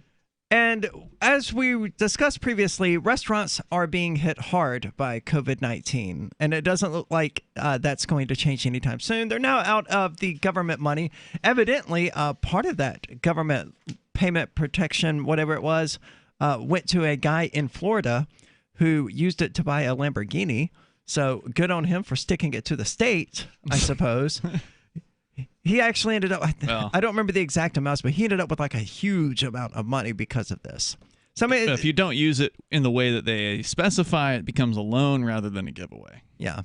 Well, he definitely wasn't a business owner anyway. He was Florida man, doing Florida man things. But restaurants are hurting, and these lockdowns that are beginning to lift aren't making they're things... not everywhere. Some of them are getting worse. In California, for instance. That's true. Some of these lockdowns are coming back. They're even calling it Lockdown 2.0 as though it's somehow better. There's a whole article up on Drudge Report right now about the new, more serious, more intense, more threatening Lockdown 2.0.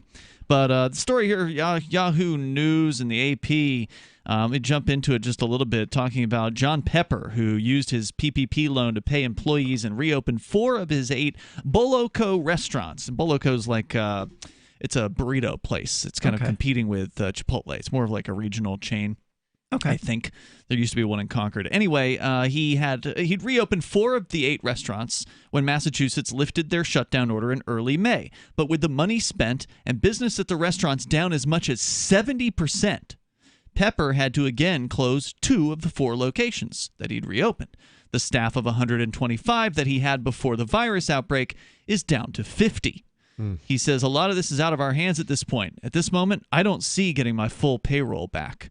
And that means he's going to close the restaurants at some point, or at least some of them. Congress is debating another relief bill that potentially will have more help for small businesses, but even with more loan or grant money, restaurants will remain at the mercy of the virus that has decimated their businesses. Again, not so much the virus, more so the government's rules that have decimated them. And the fear. I think even without governmental lockdowns, most people would have stopped going to restaurants anyway, simply because they've become so terrified of this. I mean, that's the reason they're not going out now. True, but we don't get to really find out. I mean, yeah, we can speculate about that, and I'm sure it's true to some extent, but we don't get to know for real to what extent. Is it really 70% of people who are staying home because the government told them to, or because they're afraid? Or the town that I run mail in has a little restaurant right there next to the post office, and it's hopping.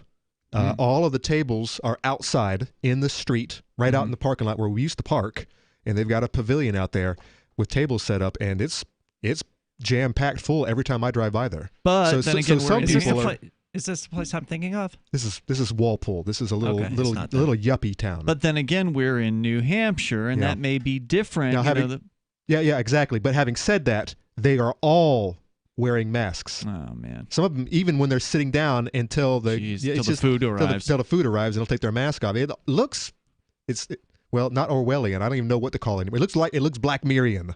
It is bizarre. Restaurants generally have a low profit margin between 5 and 6% and that's only if they have a full house virtually every day, according to the national trade group, the National Restaurant Association. They also tend to have only about 2 weeks of cash on hand, making them highly vulnerable when their sales are down. Quote, they aren't designed to have an on-off switch. They're designed to be used 7 days a week, 14 to 15 hours a day at 100% capacity. And, of course, now most restaurants in most places, even if they're allowed to reopen, are only allowed at 25 to 50% capacity. Unless they have a nice big old parking lot like these people do where they can set tables up outside. Jerry Sia was forced to shut his Miami restaurant, Cafe Prima Pasta, from March into May when the outbreak first began. Now, he has again closed the dining room as local officials try to contain the virus. As Miami-Dade is one of Florida's areas hit hardest by the virus, he's still able to serve customers outside, but the intense South Florida heat and frequent summer rains are limiting him to about 40 diners a night instead of the hundreds that he served per night before the pandemic hit. God, I can imagine. When we had breakfast at Thirsty Owl recently, I mean, this is New Hampshire, where it's not, and it was hot, where it's not Florida. But even then, it was so hot, so humid, so uncomfortable that I couldn't eat what I had ordered. He says, I can't imagine how bad it is in Florida. I don't miss Florida, I'm telling you. He says, with the money we received, we were able to pay 48 employees, but that's run out now, so we're left with very few alternatives for funding. He's hoping for more money from the government, even if it's a loan that must be repaid. Well, that's a terrible idea, but then again, are these loans... Well, the mafia is really good at giving people loans. But the question is, if you get a loan from the government and then you go out of business anyway... Bad bankruptcy. Can you get rid of a government loan in bankruptcy? You can't student debt, can you? You can't do it with a student debt, right. So I don't know about this. Might be the same strings. That's with these loans. And a very scary You better ask those people, if you're thinking about taking these loans, you better think about that. It would also depend on the type of business, right? With the sole proprietorship, he's still going to be on the hook for any loans. Mm. Well, I mean, that's the question. How long can you... Are these government loans... Are they immune from, from being able to wipe them away in a court hearing? So before the outbreak, Labor Department counted 12 million workers in restaurants and bars. Nearly 2/3 worked at small businesses with fewer than 500 workers. In April, employment in restaurants and bars of all sizes have been cut by nearly half as establishments across the country were closed. Restaurants were among the small businesses that the PPP program was intended to help, but owners say it was of limited use. Well, gee, of course. I mean, you think the government's going to keep you alive for long? The program has given about $42 billion in loans to restaurants, bars, and lodging companies, but many of them burned through the loans quickly because the original terms required them to use the money within 8 weeks in order to get the loan forgiveness. And many establishments couldn't reopen, but they paid their staffers not to work anyway. And then when they reopened with revenue limited... it was unemployment with extra steps. For the business owner, at least. The employees were continuing to get paychecks because the business owner had filled out the paperwork for the loans. Right, but but they sat at home and did nothing. Correct. because they couldn't come in. There's nothing for them to do. They could come in and clean the place, but that's about it. Congress changed the spending requirement to 24 weeks in early June, but that was too late for many restaurants. It's not yet known what small businesses' help will be in the upcoming relief package, but so there's a possibility of, obviously more money coming down the pike, but all of this is just kicking the can down the road. If they reopen these businesses and people don't come back, then it doesn't help. Quote, "We're going to be limping along or shutting down altogether," said one of the business owners. Stephanie Williams still hasn't fully reopened two of her Bennu coffee shops in Austin, Texas, and continues to operate with curbside service and delivery only. A third location that opened over the weekend does have socially distanced seating. She spent all the PPP money she got in early May, and she'd recalled furloughed workers, but with revenue at one store down by half and the other down by nearly 2/3, she had to let 20 staffers go again. And so it's just the same story with all these business owners, and there's no bright light on the horizon here for these people. No, and it's just the hope of more free money, and that's it. And the dining in industry is absolutely wrecked by this, and I don't see it recovering even when these even if the lockdowns lifted completely tomorrow morning. I don't see most of these dine-in restaurants actually improving for months, simply because of the fear. And the fear, in large parts, is being played up by governments around the world. So to a large extent, they are also responsible for the fear. But even without that, I think people would just be too afraid of this thing, this unknown, to actually go eat out. This invisible unknown. The invisible enemy, as Trump called it. Yeah. Another restaurateur, this is the last example here, exhausted its loan and is operating now at 50% of capacity and just not making enough to cover its expenses. I mean, when you open a restaurant, you calculate how many tables you have in that place and how you expect them to be busy at certain times and whether or not that's going to work for you. And now all of a sudden the government's told you can't even have half your tables full. So and even if the government hadn't said that, your tables wouldn't be full. Maybe. I mean, you've seen some packed bars, though, haven't you? Yes, since they reopened. So I guess it all depends. We're also here in New Hampshire, though. Yeah, considering all of the other restaurants that aren't open for whatever reason, I'm thinking there's your competition. Some people are gonna want to go out. Be damned. That's why we've been at Virus Nightcap be every damned. Friday night. And I think that some people would do very well.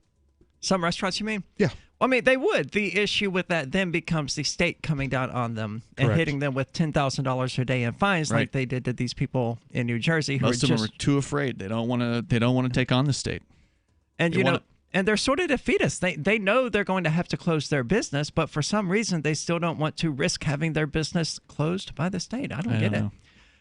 This is Free Talk Live. Remember when you first heard about Bitcoin? How long did it take you to realize this little project would soon change the world? Do you kind of wish you had got involved sooner? Well, now is your chance to be a part of the next revolution in money. Intercoin is working to finally make crypto go mainstream. It's designed to be scalable enough to support everyday payments and even elections without the state. Bitcoin was originally supposed to be a peer-to-peer cash system, the way we would all pay one another without having to trust any third party. But instead, over time, it mostly became a store of value. That's because every 10 minutes, the Bitcoin network must put all transactions into a block, and that block can only hold so much. If crypto is to become mainstream for people to use it for everyday payments, we need a new architecture, one that is as secure as Bitcoin while being far more scalable. Check out intercoin.org to find out more.